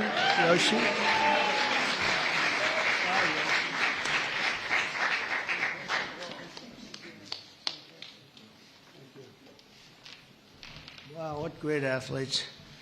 And, of course, series MVP, Tommy Edman. That was an MVP series.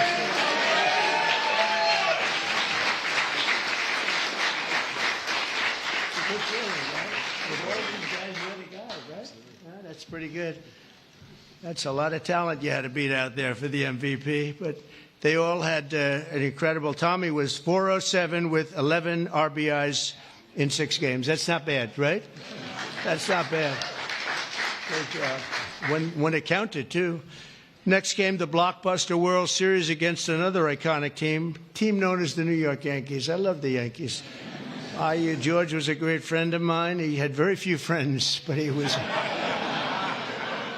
And if you want to sit for 9 innings with a game watching the Yankees play with George, you were exhausted by the end of the game. It was actually hard work, but we love George. And they're doing a good job, and they're doing well this season, and you're already 9-2. And so you're doing a good job. Maybe you see the same thing over again. In Game 1 of the World Series, Freddie Freeman, on a sprained ankle. He's a great player with a broken finger and a broken rib, channeled Kirk Gibson's legendary walk-off home run in Game 1 of the 1988 World Series. That was a game that pretty much everybody remembers. He could hardly swing the bat, but he swung it one time, and it was a shot. On the first pitch Freddie saw in the bottom of the 10th, he hit an unforgettable walk-off grand slam home run, the first in World Series history. It's amazing. The Dodgers rode the momentum to win 2 of their next 3 games, placing them on the verge of baseball immortality in a dramatic Game 5, down 5 runs on the top of the 5th. That was a strange inning, I'll tell you, for those Yankee fans. But I'm not saying I was a Yankee fan, because I love these people behind me. But down 5 runs in the top of the 5th with 2 outs and the bases loaded, the Dodgers gave us one of the grittiest half-inning World Series events, showings that anybody's ever seen. Mookie started the rally by beating out a routine ground ball to first, which he's fast as hell. I don't know how the hell you get. Having that speed isn't that a great thing? I played baseball, but I was sort of slow. I wasn't fast. Driving in the phenomenal Kike Hernandez. Where's Kike?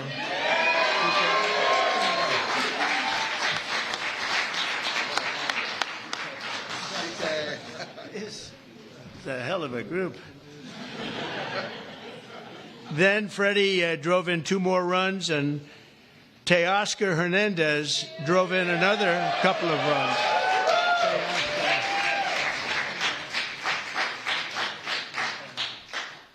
That's a group. Teoscar, so you're doing well this season, too? A little bit. Yes, that's what I heard. That's what I heard. After a few dominant innings from Blake Treinen. Where's Blake? I heard dominant, right? That's dominant.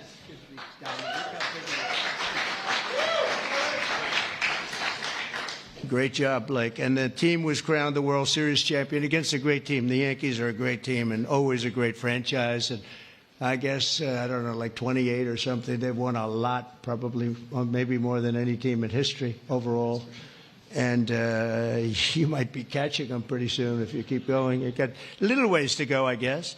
The scouting report at the start of the series said that the Dodgers could win by focusing on the fundamentals, and that's exactly what they did. You showed America that it's not about individual glory. It's about the team digging deep and sprinting right through first base, and you did that all the time. I watch some games. I love baseball. I don't get to watch as much as I'd like, but you always see a spirit on this team. I think a lot of that has to do with the ownership and the management, frankly. But you see a spirit on the Dodgers that you don't see with a lot of teams. A lot of teams I turn on, I say, oh, let's forget it. When I turn on the Dodgers, I like to watch the team. And now that I've gotten to meet these guys personally, I'll like it even more. I'm going to like it even more, and you're off to a great start. After seeing how successfully you've begun the season, I can tell you that you can plan on being back here. I hope you're going to be back here next year. I don't want to give you too much, because we want to have a little suspense for next year, but I will tell you, we're going to go down. We're going to do something we don't do generally. We're going to run them down really fast. I have a game today. Do you have a game today or tonight? We're going to run them down to the Oval Office, and we're going to show them the fabled Oval Office, and there's nothing like it. And this wonderful owner, one of the greatest owners in sports, by the way, from everything I've heard, one of the greatest owners in sports, along with your other compatriots, right, fellas? It's a great team of owners, and that's very important. But he said they'd love it, and I think he'd like to do it himself. So we'll get out of here, and we will run. We'll sprint down, and we'll see the Oval Office, which is really something to see, you know? It's funny, people come from all over, the biggest people, the richest people, the most powerful people, and they come and they go into the Oval Office and they just stare. Oh, wow, that's something. They all have beautiful offices. They have offices that are the best in the world in many cases, but they love the Oval Office. So with all of that, I'd like to now introduce you to the Dodgers chairman, Mark Walter, to say a few words, and then we're going to follow that up with Clayton, who's going to say a couple of things, and that's a great representative of a great team. Thank you very much. Mark, thank you.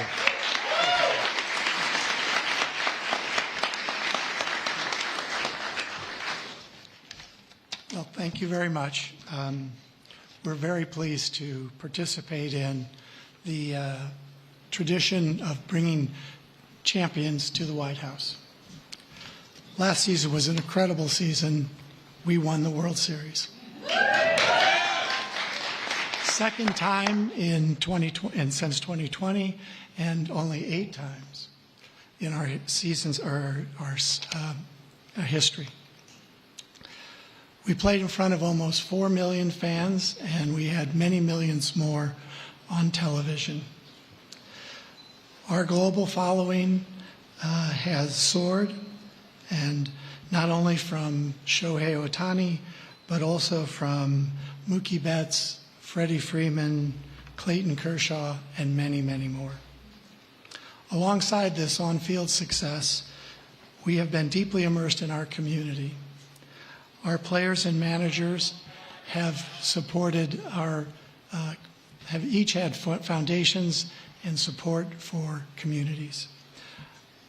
Our trust last year has committed $100 million to help Chicago or LA Fire.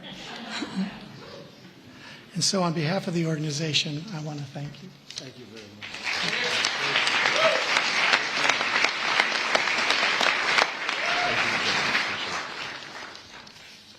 Okay, wow, this is an incredible honor for me, and to stand here today representing the Los Angeles Dodgers and this group of staff and players behind me today. The 2024 Los Angeles Dodgers season is one that will go down the history books, always holding a special place in the hearts of myself and those there with me, as well as millions of Dodger fans around the world. This organization exemplifies what it means to come together as one for a greater purpose and to represent something so much bigger than themselves. The selflessness and humility that each one of these players and staff have shown over the last year is truly an inspiration. They have constantly played hurt, switched positions, and taken the ball to put the team first. As a spectator for our championship run last year, I was in awe of this group. Their unwavering confidence, coupled with the selfless pursuit for team excellence, was an inspiration. That is why I'm so grateful to get to speak today on their behalf, as I know none of them would say this about themselves. Moving forward, I hope the 2024 Dodgers can serve as an inspiration to many like they were to me, not just in sports, but in life, remembering to put others before ourselves. It moves a team and a society forward. So thank you for allowing me to speak today, because the story of the 2024 World Series champion Los Angeles Dodgers is a true joy to get to tell, and it's because of the extraordinary people that are behind me and their incredible pursuit of excellence. Thank you. And Mr. President, we have a gift for you as well. Oh, I like that. Wow. Ooh, I like that.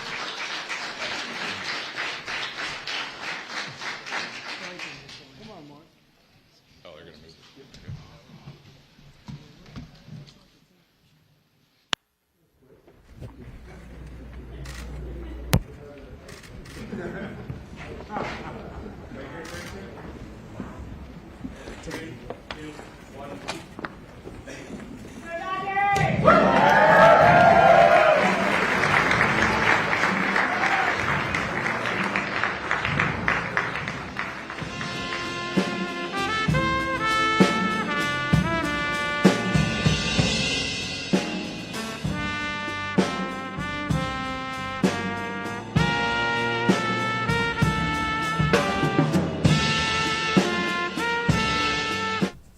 And President Trump enjoying his morning in the East Room with the world champion LA Dodgers, really going through all those stats and with great players like Clayton Kershaw. I mean, some incredible pitching, and they were the masters at Moneyball, getting on base or on base percentage, truly amazing. And he said, too, with a great start with 9-2 on the season thus far, if there's a team that can repeat this championship, something very hard to do in baseball, mind you, it's definitely the Los Angeles Dodgers. They have an incredible team setting many records, and as so aptly put, it brings people together, the pursuit of excellence in sports, and very fun to get to enjoy that this morning with President Trump. And that jersey, so nice. I wonder where all those championship jerseys go. I mean, they're going down to Mar-a-Lago. Where's he going to put that on display? He seemed really taken by that one, saying, ooh, that's really nice. So maybe that will be on display at the White House or down at the Southern White House, the Winter White House known as Mar-a-Lago.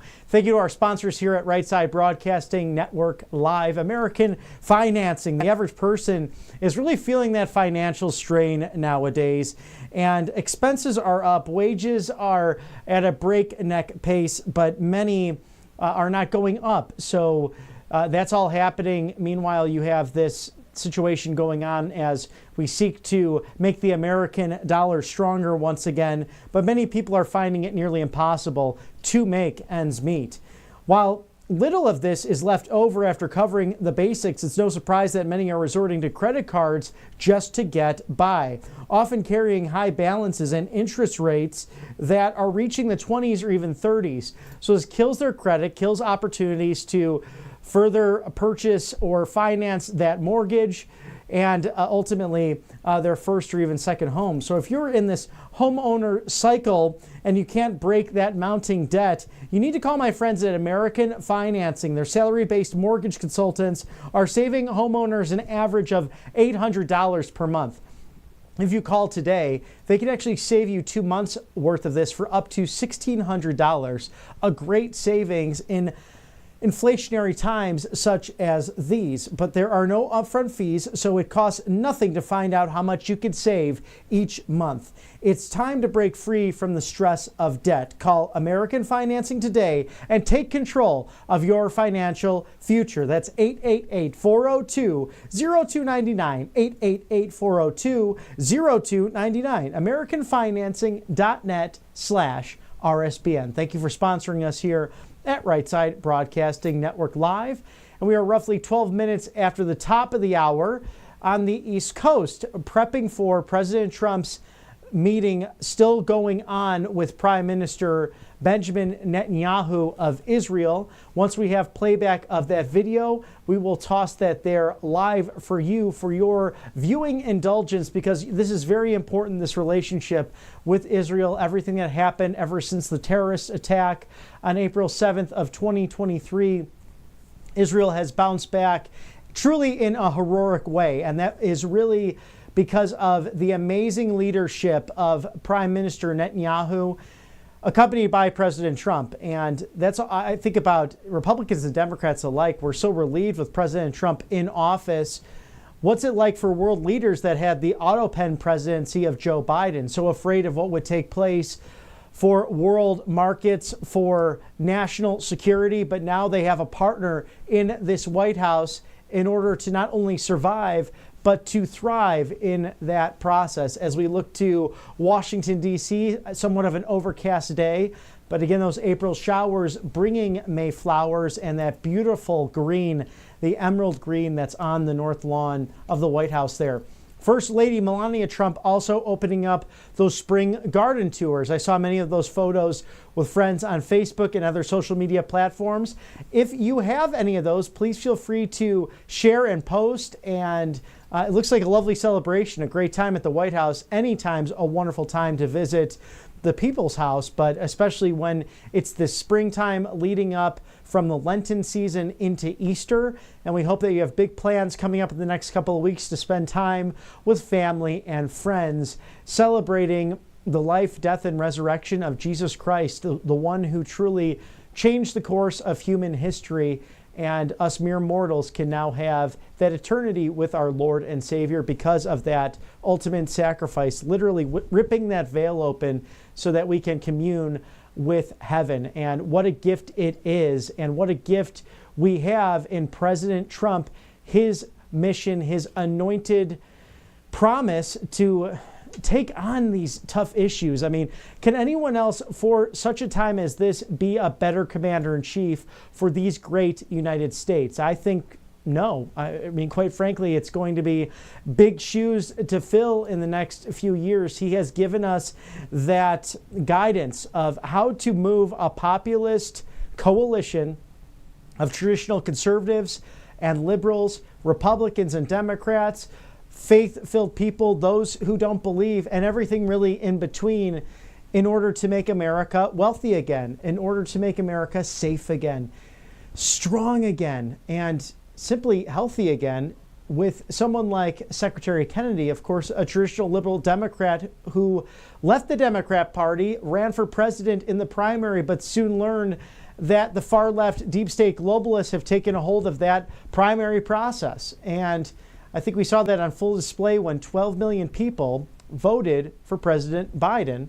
But we know that story. Right now, it looks like we're live with that playback from the Oval Office. We'll toss that there now. President Trump meeting with Prime Minister Bibi Netanyahu and Jewish officials, also our Secretary of State and our Vice President. We'll toss that there live now to the Oval Office.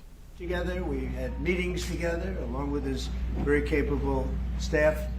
And I think we've come up to some pretty good solutions and conclusions. And we'll be working a little bit after this, and then I assume you're going back home. This is a quick stop, in and out. But we appreciate you being here, and we are a friend of Israel, as you know. I would say that I'm by far the best president that Israel has ever even thought of seeing. And it's an honor to be so, and to be so thought of. And many friends in Israel. They are not in an easy area. It doesn't go easy, but we are helping them.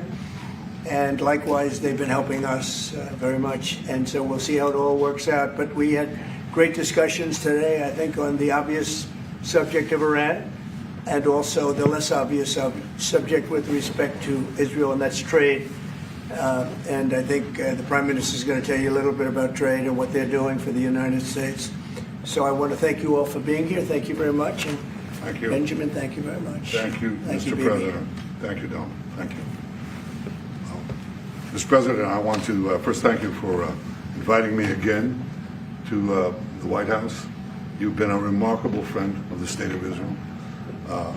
You stand by us. You're standing with us. You are a great, great champion of our alliance.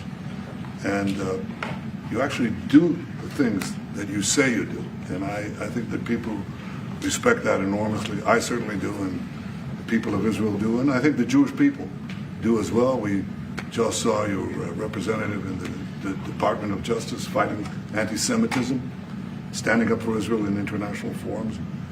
I just want you to know from the heart, it's deeply, deeply appreciated. As you said, we had the opportunity to talk today about many subjects.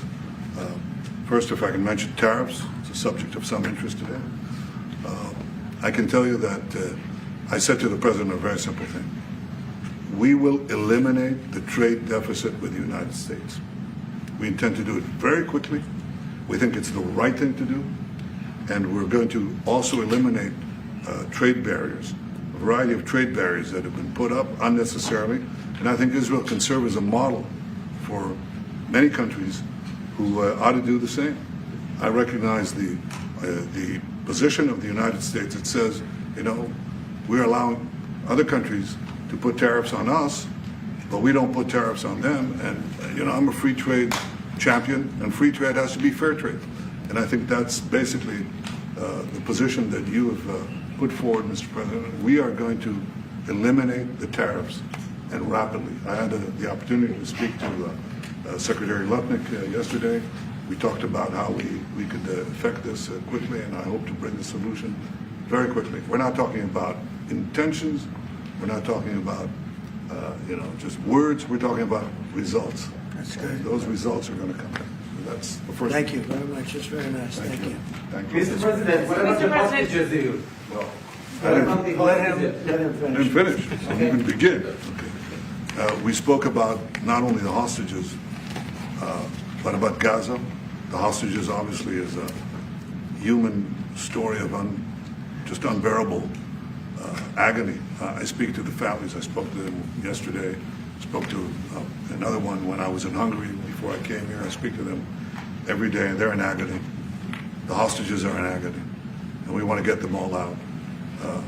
Steve Witkoff, who's President Trump's very able representative, helped us get a deal that got 25 out. We're working now on another deal that we hope will succeed. And we're committed to getting all the hostages out, but also eliminating the evil tyranny of Hamas in Gaza and enabling the people of Gaza to freely make a choice to go wherever they want. I mean, they should have that choice. And the president put forward a vision, a bold vision, which we discussed as well, including the countries that might be amenable and are amenable to accepting Palestinians of their free choice if they choose to go there. And I think that's the second thing that we discussed. But the hostages came right on top. We also discussed the situation in Syria. We've had neighborly relations with Turkey that have deteriorated, and we don't want to see Syria being used by anyone, including Turkey, as a base for attack in Israel. Turkey is a country that has a great relationship with the United States. The president has a relationship with the leader of Turkey. We discussed how we can avoid this conflict in a variety of ways, and I think we can't have a better interlocutor than the President of the United States for this purpose. And of course, we also discussed Iran. Look, we're both united in the goal that Iran does not ever get nuclear weapons. If it could be done diplomatically in a full way, the way it was done in Libya, I think that would be a good thing. But whatever happens, we have to make sure that Iran does not have nuclear weapons. That's the end of my speech. We're having direct talks with. Wait a minute. Wait. We're having direct talks with Iran, and they've started. It'll go on Saturday. We have a very big meeting, and we'll see what can happen. And I think everybody agrees that doing a deal would be preferable to doing the obvious. And the obvious is not something that I want to be involved with, or frankly, that Israel wants to be involved with if they can avoid it. So we're going to see if we can avoid it. But it's getting to be very dangerous territory. And hopefully those talks will be successful. And I think it would be in Iran's best interest if they are successful. We hope that's going to happen. And we had just a lot of good talks on a lot of things. I appreciate very much what you said about the tariffs. We've been ripped off and taken advantage of by many countries over the years, and can't do it anymore. Just can't do it anymore. We can't be the stupid people anymore. And it's all because of the people that sat in the seat right here. Not your seat, but this seat. They allowed things to happen to our country that they shouldn't have allowed to happen on trade and other things, many other things. I mean, look at what's happened with our last president, where he allowed millions of people to come into our country with an open border. Who would want an open border? How stupid is that? But he allowed millions and millions of people, and of the millions, and I think it was 21 million people, but let's say 3 of them were serious criminals, serious murderers and drug dealers and gang members and people from jails. All the jails emptied out right into our country, right along the open border on Mexico, generally the Mexico open. They came in from Canada too, by the way, a lot. But generally speaking, on the southern border.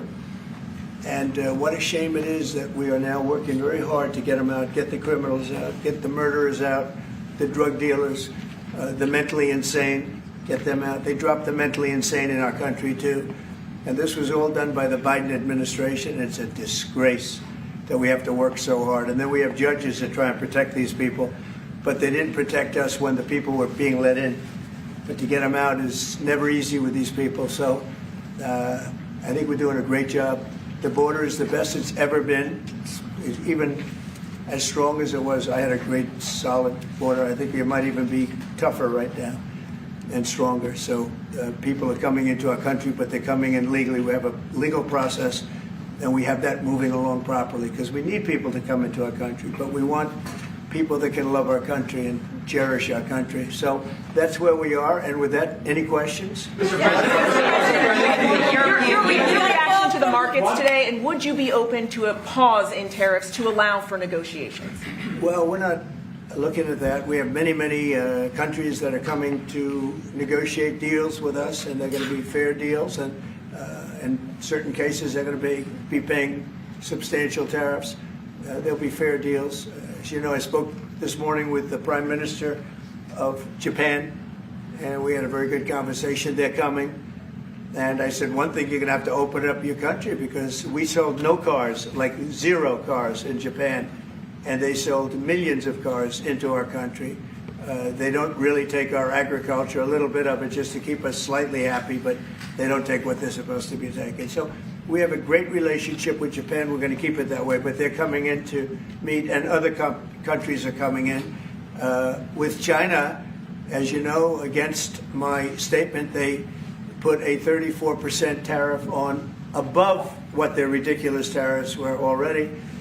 And I said, if that tariff isn't removed by tomorrow at 12 o'clock, we're putting a 50% tariff on above the tariffs that we put on. So they've gone for years. They've become a rich country because of people, again, that were in the White House that allowed this to happen. Hundreds of billions of dollars a year they'd make on us on trade, and it shouldn't be that way. And I have a great relationship with President Xi. I hope it's going to stay that way. I have great respect for China, but they can't do this. We're going to have one shot at this, and no other president's going to do this, what I'm doing. And I'll tell you what, it's an honor to do it because we have been just destroyed, what they've done to our system. You know, we have $36 trillion of debt for a reason. And the reason is that people allowed it to get that way. So we'll be talking to China. We'll be talking to a lot of different countries. And I think, you know, if we can make a really fair deal and a good deal for the United States, not a good deal for others. This is America first. That's now America first. And we didn't put America first. We put America last. The people that were in the Oval Office put America last, and we're not going to stand for it. Yeah. Mr. President, who's going to represent the U.S. in the talks with Iran? 2 questions. Do you expect any of these deals to be made before April 9th? And secondly, there have been some mixed messages from your administration. You're talking about negotiations, and yet others in your administration are saying that these tariffs are actually permanent. What's actually going on? They can both be true. There can be permanent tariffs, and there can also be negotiations because there are things that we need beyond tariffs. We need open borders. You know, we almost had a deal with China where we're going to open up China. It was almost done. Some of you remember it during my first term, and it was very disappointing. We ended up making a great deal. $50 billion worth of product was sold. $50 billion. You'd like that in Israel. And I made that deal, but it wasn't the deal that I wanted. It was the deal that I wanted was that, plus they were going to open up China so that our companies could go into China and compete with other countries and China for for a large number of people. And at the very end, that deal was terminated, and we went to a piece of the deal. And so there are a lot of things outside of tariffs, but tariffs are very important. But there are a lot of things like opening up countries that were totally closed. China's essentially a closed country. In fact, it is a closed country. And what they do is they charge tariffs so that if you sell cars or if you sell anything, nobody's going to buy it because the price is out of control. But that's true with a lot of other countries also. So we're going to get fair deals and good deals with every country. And if we don't, we're going to have nothing to do with them. They're not going to be allowed to participate in the United States. Mr. President,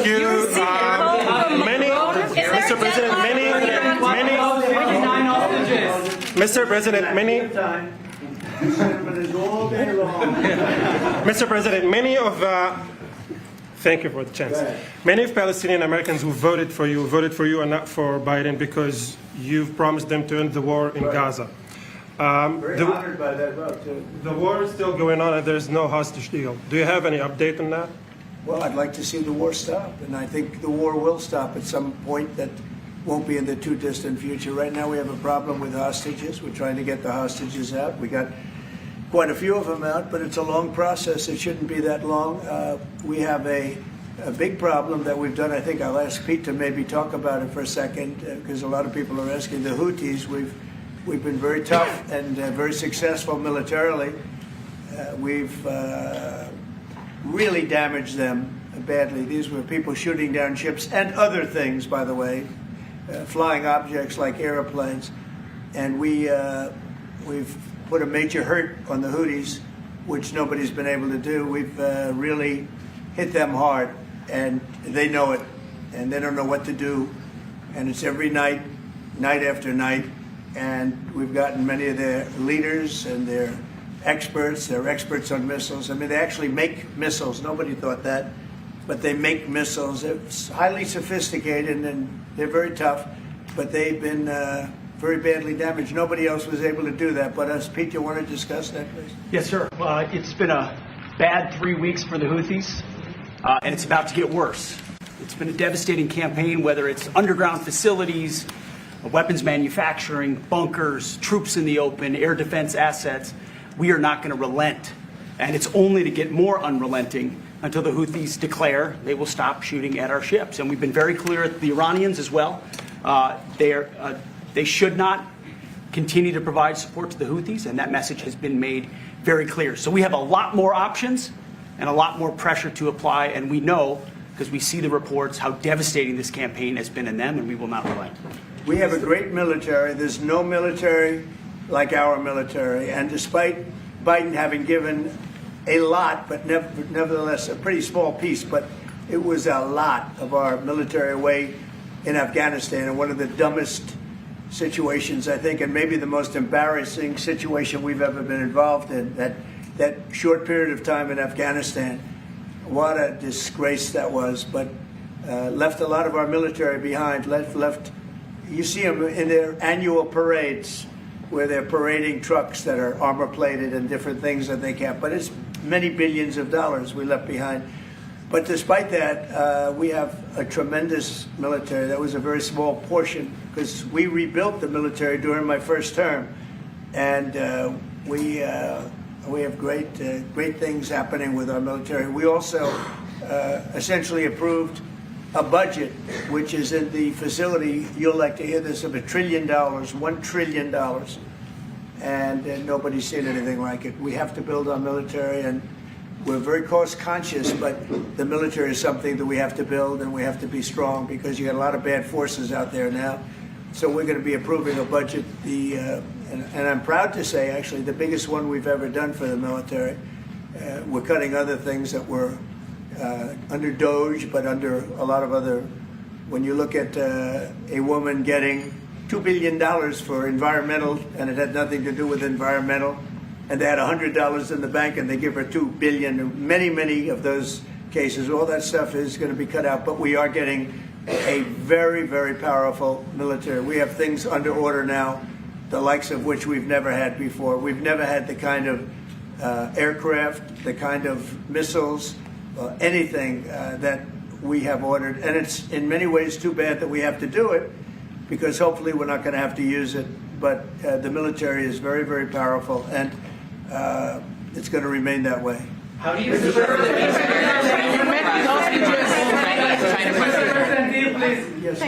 Thank you, Mr. President. I want to ask you about Iran, because this is the first time we hear that the U.S. is having a direct contact with the Iranians. Is it possible to give us some more information at what level the U.S. is represented? High level, very high level. And we're dealing with the Iranians. We have a very big meeting on Saturday, and we're dealing with them directly. You know, a lot of people say, oh, maybe you're going through surrogates or you're not dealing directly, you're dealing through other countries. No, we're dealing with them directly, and maybe a deal is going to be made. That would be great. It'll be really great for Iran, I can tell you that. But hopefully we're not going to have to get into that. We are meeting very importantly on Saturday at almost the highest level. We'll see how it works out. Please. How do you ensure, Mr. President, that these tariffs don't drive U.S. trading partners into the hands of the Chinese? That they I'm don't... not worried about it. I'm not worried about it. If they want to be in the hands of the U.S., they don't want to be in the hands of the Chinese. The Chinese have turned out to be really not very good at that. People that are with us, they're with us. But we cannot be taken advantage of any longer. I used to watch these deals for years. I've been talking about it for years. You know, I've been talking about it for 35 years, how our country is being ripped off. I mean, 30 years ago it was Japan, then it was something else, then it was another group, then it was China. China's doing the best job of it, frankly. And it's just not going to happen. Not going to happen. Mr. President, the EU has said that they have offered 0 for 0 tariffs on cars and industrial goods. Is that not enough? Well, the EU, no, it's not. The EU has been very tough over the years. I always say it was formed to really do damage to the United States in trade. That's the reason it was formed. It was formed with all of the countries from Europe, I guess most of them, not all of them, but most of them. And they formed together to create a little bit of a monopoly situation, to create a unified force against the United States for trade. So they have NATO, which is largely the same countries, and they took advantage of us dollar-wise and militarily until I got there. You know, I was able to get $600 billion from NATO, where they paid NATO because most of these nations weren't even paying. We were paying for NATO. So we're paying them to guard them militarily, and they're screwing us on trade. So that's not a good combination. So now it's really turned around. It's the opposite. And the European Union's been very bad to us. They don't take our cars, like Japan in that sense. They don't take our agricultural product. They don't take anything practically. And yet they send millions of cars in a year, Mercedes-Benz, Volkswagen, BMWs. They're sending millions and millions of cars into the U.S., but we don't have a car that's been sold to the European Union or other places, but let's go for the European Union. And it's not going to be that way. It's got to be fair and reciprocal. It's got to be fair. It's not fair. We have a deficit with the European Union of $350 billion. And it's going to disappear fast. And one of the reasons and one of the ways that that can disappear easily and quickly is they're going to have to buy our energy from us because they need it. They're going to have to buy it from us. They can buy it. We can knock off $350 billion in 1 week. They have to buy and commit to buy a like amount of energy. And we have that. You know, we have more energy than any country in the world. I don't know if you know that. He knows everything, but the one thing he may not know, we have more energy than any country in the world. We have more of every kind of energy, every form of energy, from oil and gas to coal. And people talk about, I call it beautiful, clean coal. As you know, Germany is opening up a coal plant a week. They tried the windmills and it didn't work. They tried all the other solutions and they were ready to go out of business. Now they're doing a coal plant a week. China is now up to 2 coal plants. They're opening 2 major coal plants every single week in China, all over China. And then we're not allowed to use coal. Well, we have clean, beautiful coal more than anybody else. We have oil and gas more than anybody else. We have the most energy of any country in the world, including Saudi Arabia, including everybody, by a lot. And I took it to number 1. We were number 3, and I took it to number 1 during my administration. And the reason that we were hurt so badly and the reason that we went into such incredible inflation during Biden is energy. It was also their bad spending, but energy, because they played around with this incredible thing that we had built, this administration had built, and the energy costs went through the roof. And when that went up, everything else followed. Now, if you look at what's happening, you got to see this today. I said we're going to try and get groceries down, right? An old-fashioned term, but a beautiful term. Eggs. So when I got in, the press went absolutely crazy the first week. They said, eggs have quadrupled in price. I said, I just got here. Tell me about it. And Brooke Rollins and our team did a great job, and eggs are down now 79%, and they're all over the place. And this was a problem that somebody else would have taken a long time to cure. We have energy is down. We have interest rates are down. We have groceries, meaning food is down. We have everything is down at levels that nobody ever thought possible. Energy looks like it's going to be in the $2.50 a gallon range and maybe below that for a car. So for gasoline. So we're really doing amazing. I mean, we're cutting prices because prices got so high people couldn't live. I mean, the prices for groceries, the prices for standard groceries, standard things were going through the roof. They couldn't live. And now those prices are coming down. So call them groceries, but that's down, energy's down, and interest rates are down. Everything's down. And the interest rates, the beauty there is when we refinance debt, you know, debt's become such a big factor in this country. We're going to start paying debt off with tariffs and other things. But it's such a big factor because the interest rate's so high. Well, now that's coming way down. So our budget's going to look a lot better because interest costs are way down. And I guess I've done that.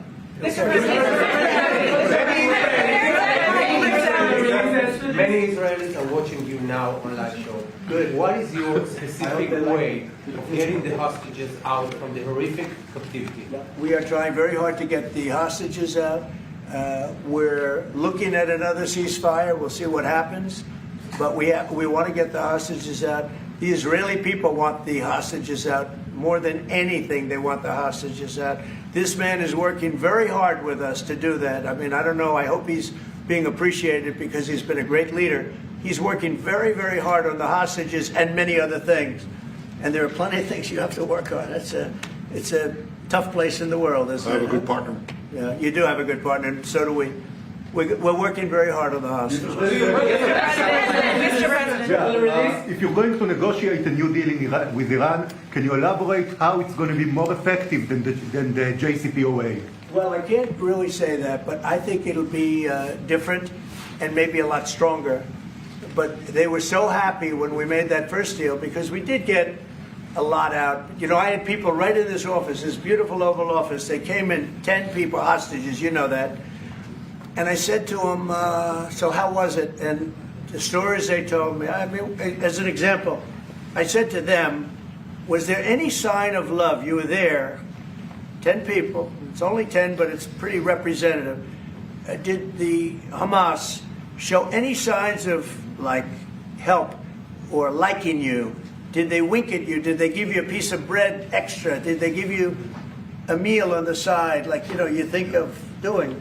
Like what happened in Germany, what happened elsewhere. People would try and help people that were in unbelievable distress. They said no. I said all of them. I said, did they ever wink at you like, you'll be okay? You're going to be okay? No, they didn't do that. They'd slap us. The hatred is unbelievable. And the lives, you know, they lived in a pipe, not really a tunnel, it was a pipe. And they always thought they were suffocating. They were going to suffocate. And then they'd open up the pipe, and it was like 3.5 feet high. This isn't, you know, we hear tunnels bad, but pipes are worse. And the stories I heard were incredible. But I just said, was there any sign of potential love or affection? And there were none whatsoever. It was amazing to me. There was nothing like, here, take this, it's a little extra meal or something. They lived like hell. I don't know. They seemed to be, they were amazing to me because they seemed to be pretty normal. They weren't scarred, but I guarantee underneath they have to be scarred. And one was there for 356 days. Another was there for about 180 days. You know, a long time. These are people that have been really, really horribly treated. I've never seen anything like it, actually. I was very surprised to hear the answer. Thank you, Mr. President. Are there 2 or 3 countries that are on your list that you feel are farther along in getting their tariffs lowered? I think there are many that want to get rid of tariffs right now. European Union, I mean, as badly as they've treated us, they brought their car tariffs essentially off. I guess they brought it down to 2.5, and I hear maybe to nothing.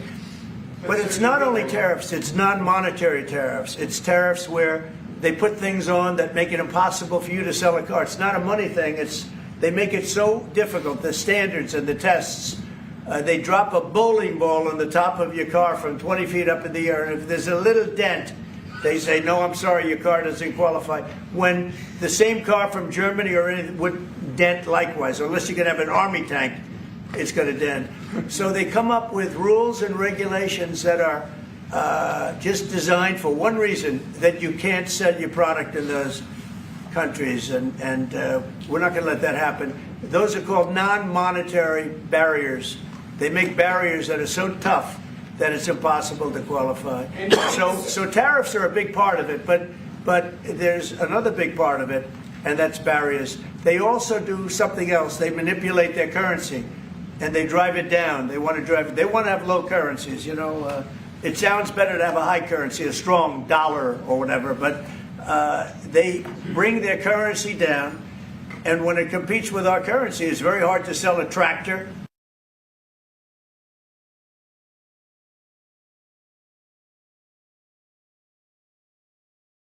And so it makes it very hard. I speak to a lot of companies that do business, tractor companies, and they say it's so hard to sell because what they've done is they've lowered the yen, or they've lowered the yuan, or they've lowered their currency, so that it's very hard to compete. We don't want that either. So we have a lot of things that we're talking about, but we're going to fix it properly, and it's going to be fair to everybody. And in the end, I think we're going to have a world that does a lot better, you know. But they have to respect the United States, and nobody but me would do this. Nobody but me would do this. You know, it would be nice to serve a nice, easy term, but we have an opportunity to change the fabric of our country. We have an opportunity to reset the table on trade. We lose billions of dollars. We lose close to $2 trillion a year on trade. We lose $1 trillion a year to China. $1 trillion. We lose hundreds of billions of dollars a year on trade to China. We lose hundreds of billions of dollars overall, probably close to $2 trillion. Why would we do that? Number one, why would we do that? And then you have to say, is it sustainable? Then you hear about all of the people that say, well, deficits. If we have a deficit with the country, or if the country has a big surplus with us, like China has a massive surplus that they take and they spend on their military. Well, we don't want that. I don't want them to take $500, $600 billion a year and spend it on their military. I don't want them spending money on their military. And I shouldn't have to spend money. We shouldn't have to spend it either. Because, you know, hopefully, and I said this to President Xi, hopefully it's money that we're never going to use. In other words, because we're not going to use those incredible weapons that we have and that they have. We don't want that. So it's going to be very interesting. It's the only chance our country will have to reset the table. Because no other president would be willing to do what I'm doing or to even go through it. Now, I don't mind going through it because I see a beautiful picture at the end. But we are making tremendous progress with a lot of countries, and the countries that really took advantage of us are now saying, please negotiate. You know why? Because they're getting beaten badly because of what's happening. They're getting beaten badly. They're being devalued as countries. But it's the only chance we're going to have to reset the table on trade. And when we do, we're going to come out unbelievably well. We're going to have a strong country economically again. And we're going to have those factories that are empty all over the United States. We've lost 90,000 plants and factories. Think of this, 90,000, you wouldn't think it's possible. 90,000 plants and factories since NAFTA, which was, by the way, the worst trade deal ever developed, ever had by any country anywhere, NAFTA. And I terminated NAFTA. Everybody said it would be impossible. And I terminated it through Congress. We terminated it. You had to get it through Congress. It was a trap. It was a horrible thing. And we got it done. And we went to the USMCA, which was much better. The problem is they cheat. They cheat like crazy. Canada cheats. Mexico cheats. Just one of those things. But we are resetting a table, and we're going to have great trade. And we're going to have a very strong country. Our country is going to be at a level that has maybe never been, or maybe, you know, our country was the strongest, believe it or not, from 1870 to 1913. You know why? It was all tariff-based. We had no income tax. Then in 1913, some genius came up with the idea of let's charge the people of our country, not foreign countries that are ripping off our country.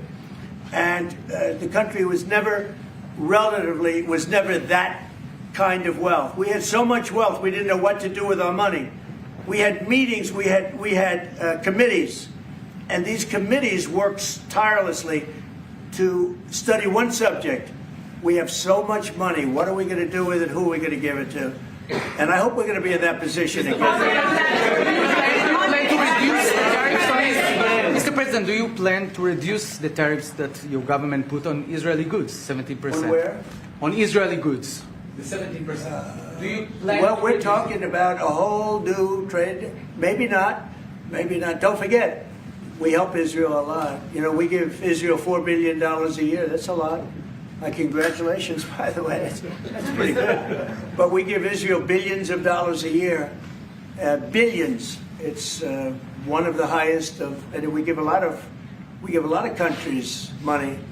You wouldn't believe if I said we give Afghanistan a lot of money. Do you? Because that was a Biden deal, another Biden deal. Not only did he embarrass us with that, but they give them billions of dollars, Afghanistan, right?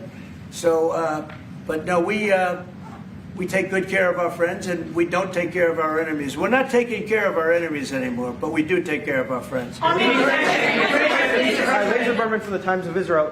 The IDF is fighting again in the Gaza Strip. I myself might be called up in a month. Do you think that's the way to pressure Hamas to get to a deal? And do you think blocking humanitarian aid is also an effective pressure tactic? Well, you know how I feel about the Gaza Strip. I think it's an incredible piece of important real estate, and I think it's something that we would be involved in, but having a peace force like the United States there, controlling and owning the Gaza Strip would be a good thing. Because right now, all it is for years and years, all I hear about is killing and Hamas and problems. And if you take the people, the Palestinians, and move them around to different countries, and you have plenty of countries that will do that, and you really have a freedom zone. You call it the freedom zone, a free zone, a zone where people aren't going to be killed every day. That's a hell of a place. It's you know what I call it, a great location that nobody wants to live in, because they really don't. And when they have good living, real living, where Hamas and all of the problems they have, the level of death on the Gaza Strip is just incredible. And I've said it. I don't understand why Israel ever gave it up. Israel owned it. It wasn't this man, so I can say it. He wouldn't have given it up. I know him very well. There's no way. They took oceanfront property and they gave it to people for peace. How did that work out? Not good. Is the immigration, Mr. President, is the immigration plan still on the agenda?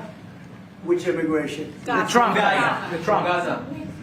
All it is a concept that I had that I think is good, and now people are copying it. You know, maybe you want to tell. People are talking about the Trump plan. Gee, why don't we do that? Would you like to answer that question? I think what the president talked about is, first of all, to give people a choice. You know, Gazans were closed in, and every other place, including in arenas of battle. I mean, whether it's Ukraine or Syria or any other place, people could leave. Gaza was the only place where they locked them in. We didn't lock them in. They're locked in. And what is wrong with giving people a choice? Now, we've been talking, including over lunch, about some countries, I won't go into them right now, that are saying, you know, if Gazans want to leave, we want to take them in. And I think this is the right thing to do. If you give, you know, it's going to take years to rebuild Gaza. In the meantime, people can have an option. The president has a vision. Countries are responding to that vision. We're working on it. I hope we'll have good news for you. Mr. President, I will say people really do love that vision. It's a long-term vision, but so importantly is to have that be a safe field, because you're right smack in the middle of the Middle East. You're right along Israel. It should have never, ever been given away. It shouldn't have been given away by Israel. I don't know why they did it. I mean, I do know why, because they were promised peace, but that didn't work out too well, because it's one of the most dangerous pieces of land anywhere in the world. Gaza is one of the most dangerous places in the world. So they gave it away for a good intention, and it didn't work out that way. And a lot of people like my concept, but, you know, there are other concepts that I like too. And there's some concepts I don't like. You know what I don't like? The way it is now. Because right now it's a dangerous death trap, Gaza. Yeah. Thank you, sir. Can you talk a little bit about your potential meeting with Vladimir Putin? Do you still plan to meet with him? Could that happen in Saudi Arabia? And maybe you could elaborate as well a little bit on not providing tariffs on Russia, sir. So the reason we're not talking about tariffs with Russia is because we're not doing business essentially with Russia because they're in a war. And I'm not happy about what's going on with the bombing because they're bombing like crazy right now. They're bombing. I don't know what's happening there. That's not a good situation. So we're meeting with Russia. We're meeting with Ukraine. And we're getting sort of close. But I'm not happy with all the bombing that's going on the last week or so. Horrible. It's a horrible thing. It's a horrible thing. Can countries negotiate to get below 10%? In terms of tariffs? In terms of tariffs, yes. Look, we've been ripped off and taken advantage of for 40, 50, 60 years. And the reason we got ripped off and the way they did it was tariffs. They would charge tariffs, massive numbers of dollars. And when you look at China, when I took over, it was at $507 billion they were making. I call it making. A lot of people say, oh, it doesn't mean anything. Having a surplus means a lot, in my opinion. It's almost like a profit or loss statement. And when I took over, it was $507 billion that China, this is originally, first term, and we were very, very tough on them because they were taking that money and they were building a military with it. Then when Biden came in, he let them get away with murder. He had no idea. I'll tell you what, that man had no idea what was happening, whether it was the border or China or anything else. He had no idea what was going on. And they went wild. China went wild. And the money they make is ridiculous, okay? It's just not going to happen. And hopefully we'll get along with China. If we do, that's great. And if we don't, that's okay too. But we can't let that continue because that's an abuse. They abused the poor people that sat in the seat. That poor Biden, he was abused by them. They took advantage of him. And I'm surprised, they have smart people. They were radical left lunatics, but they're smart. I'm surprised they'd allow that to take, to happen. But we are going to bring great trade, and we're going to be fair to other countries. And I will say this, virtually every country wants to negotiate. If I didn't do what I did over the last couple of weeks, you wouldn't have anybody wants to negotiate. We would have gone to these countries, you want to talk? And they were, well, we don't want to talk. Now they're coming to us. They're offering things like even Bibi, and this is unrelated because it's a different kind of a relationship. But he started off our conversation today that he's cutting all of the tariffs. He's cutting everything. He's going to get down to a free base. He's going to do things that, in all fairness, other countries, if they said that, would have never even thought about doing it. Now they're offering things to us that we would have never even thought of asking them for because they're experiencing a lot of hurt. And the hurt is that they've taken advantage of us and we finally fought back. Tariffs will make this country very rich. We're rich anyway, but we're rich in a certain way. We have $36 trillion in debt. I want to get rid of it. And we can do it quickly with proper deals. So when countries don't allow us to sell our product, but we allow them to sell their product, when they charge us massive amounts of money for the privilege of going into their country, those days are over. Okay. Turkey today. Me? Sure. Me? Yeah. Thank you, Mr. President. On Iran, two questions, please. First, if you can give us more details about where the meeting on Saturday is going to take place. I can't tell you that. I can just tell you there's a major meeting going on between us and Iran, and that'll take place on Saturday, and it's at top level. And the second question about this. A lot of people think that those talks are not going to lead anywhere because the Iranians will never give up their nuclear program. If diplomacy fails, is the United States, under your leadership, ready to take military action to destroy the Iranian nuclear program and remove this threat? I think if the talks aren't successful with Iran, I think Iran is going to be in great danger. And I hate to say it. great danger because they can't have a nuclear weapon. So is that a yes? You know, it's not a complicated formula. Iran cannot have a nuclear weapon. That's all there is. So is Can't the have US it. ready? Right now, we have Ready countries reaction? that have nuclear power that shouldn't have it, but I'm sure we'll be able to negotiate out of that too as part of this later on down the line. But Iran cannot have a nuclear weapon, and if the talks aren't successful, I actually think it'll be a very bad day for Iran if that's the case. Yeah. Mr. President, on manufacturing, Mr. President. Was October 7th the death blow of the two-state solution, and would you consider classifying the Palestinian Authority as a terrorist organization for its continued pay-for-slay terror financing payments? So October 7th was a horrible day that some people, they deny it. Now, I can't believe they deny it from the standpoint of it. They do it because they think it's good politically. But I've seen the tapes. I've seen things that you don't want to see. October 7th was a horrible day, and it will go down as one of the really bad days in the history of the world. It was a horrible, horrible thing that happened. And they grabbed some of these people. I'll give you an example. When I was with the 10 hostages a few weeks ago, I said, so how many are there? 59. I said, oh, so 59, so we can get 59. They sort of knew the territory pretty good. And I said, how are they doing? They said, well, only 24 are living, the rest are dead. And these are young people largely. Young people don't die. You know, young people have an amazing ability to live. They can live through horrible things. But these are young people. And when they said that, 24 are living and the rest are dead.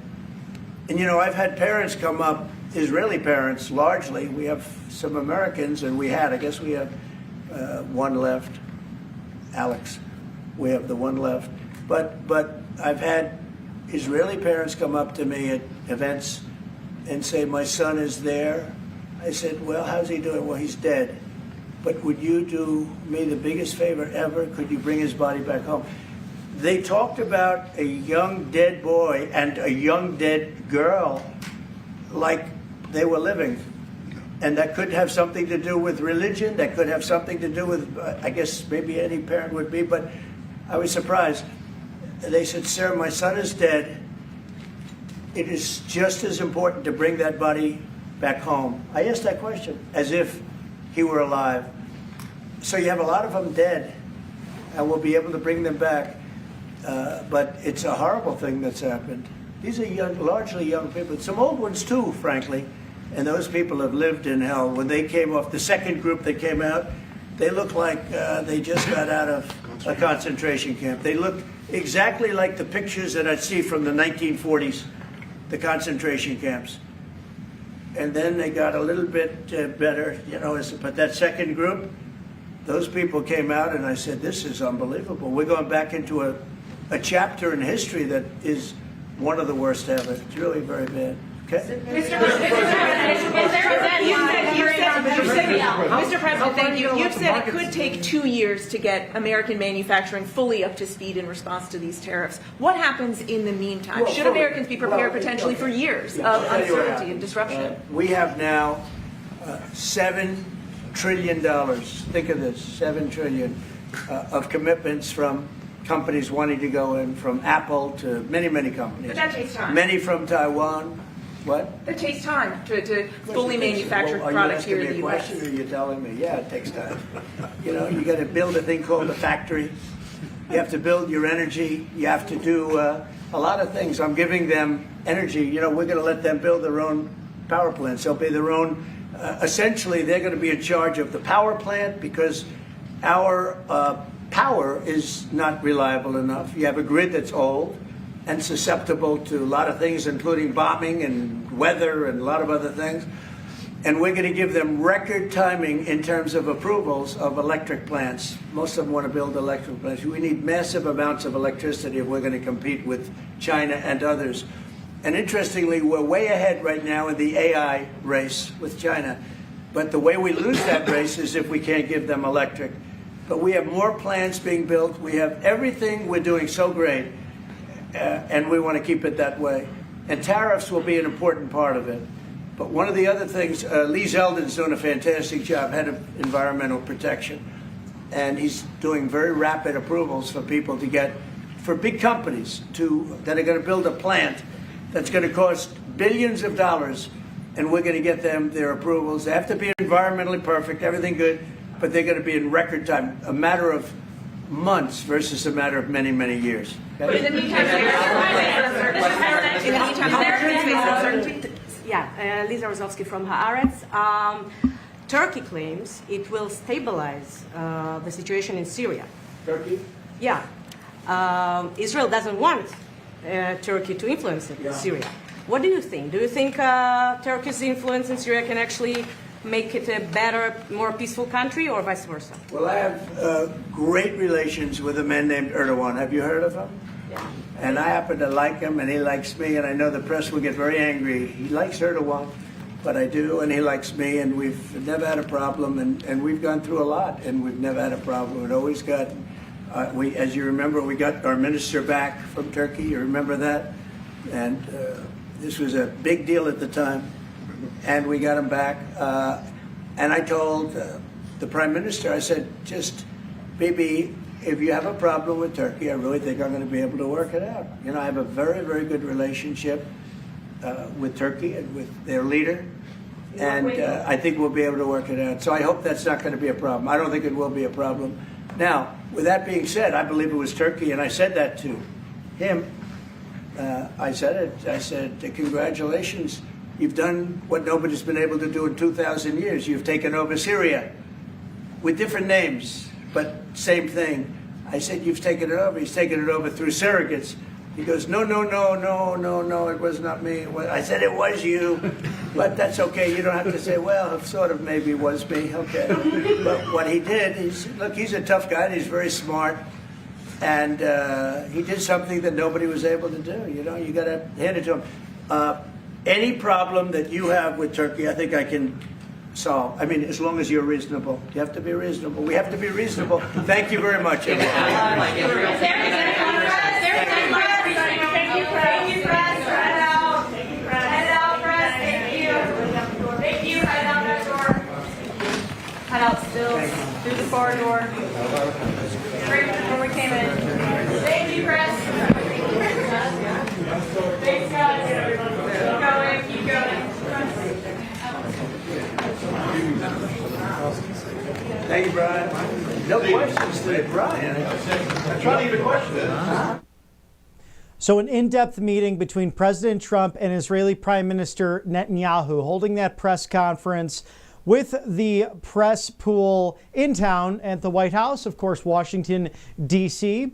And very interesting. So we're going to have President Trump or someone high level, as he mentioned, meeting with the Iranians come Saturday. And if you were listening to the entire back and forth with the press, he said that if they don't come to some agreement, the Iranians now, when it comes to ridding their plans for any form of nuclear weapon, it will not end up well for the Iranian regime. So you also see that the concerns over the hostages, almost all of them back now, in some cases brutally tortured and murdered, and President Trump demanding that they all come back from Hamas or Hezbollah or the Houthis, whoever holding them at the moment. Of course, Hamas had more of the terror or more of the hostages from that October 7th, 2023 terrorist attack, but in most cases as well, wanting remains to come back regardless if they're living or not living. And like he said, the pictures are from that of a concentration camp and how horrible and sad it was. Of course, some great statements from the Prime Minister as well regarding a whole host of different issues, from tariffs to international security and the relationship between our two great nations. President Trump also addressing the tariff questions from 1870 until 1913. He said that's when we were the richest. If you compare that to our GDP and compare that to just the amount of wealth this nation had, we set up blue ribbon committees in order to fund education in this country, among other things. If you ever see a blue ribbon school, that's what that harkens back to. That's a great award to have, whether public, private, or homeschooling institutions. But regardless, President Trump saying that we had the most amount of wealth in that time, and that's what he's trying to get back to with these tariffs. They work. It's brought now 50 nations back to the table to negotiate with the administration. And of course, President Trump joined by Vice President J.D. Vance, also Secretary of State Marco Rubio, and Secretary of Defense Pete Hegseth. For all America First updates and everything inside the Beltway, outside of the Beltway, stick with us here at Right Side Broadcasting Network Live, where we are on the right side of history. You could best do this by liking, sharing, and subscribing on your favorite social media account with all of our videos that come out daily, but also the great writers here at Right Side Broadcasting Network, rsbnetwork.com/RSBN. And if you are able to donate, we'd be honored by that as citizen journalists looking out for you, the American people. We want to be your voice and your go-to live desk on all of these important America First issues facing you in your neck of the woods. That's rsbnetwork.com/donate. Thank you for your consideration. Again, President Trump, another busy day at 1600 Pennsylvania Avenue, enjoying time with the World Series champions, the Los Angeles Dodgers, and also, of course, with his dear friend, the Prime Minister of Israel, Benjamin Netanyahu. We'll stay on this story as we hope you stay on the right side of history.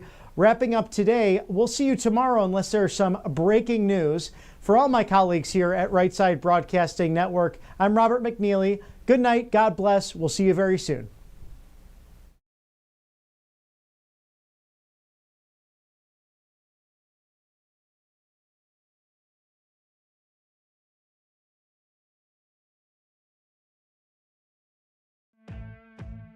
Welcome to Right Side Broadcasting Network, your trusted conservative news outlet. At RSBN, we deliver the truth when the mainstream media falls short. Since 2015, we've proudly broadcasted every single one of President Trump's iconic MAGA rallies, bringing you the excitement and energy live before anyone else. By watching RSBN, you get an unfiltered front row view of the action on the ground. We interview the crowds to give a voice to millions of Americans just like you. We show you President Trump's speeches in their entirety, free from interruptions and censorship. We cover the stories that matter to you with the integrity and passion you deserve. Thank you for choosing RSBN as your home for America First news. Together, we stand strong, united, and informed. So join us and be part of the right side of history.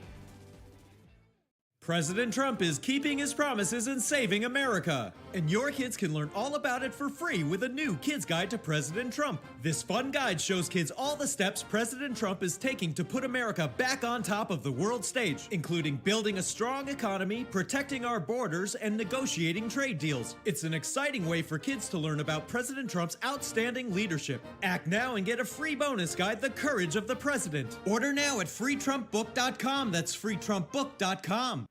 Hey y'all, it's Silk from the Diamond and Silk Chit Chat Live Show. Look, don't forget to check me out right here on RSBN Network. Be sure to watch the show on Right Side Broadcasting Network, and I want you to support Right Side Broadcasting Network. Yes, it's imperative that you do so, okay?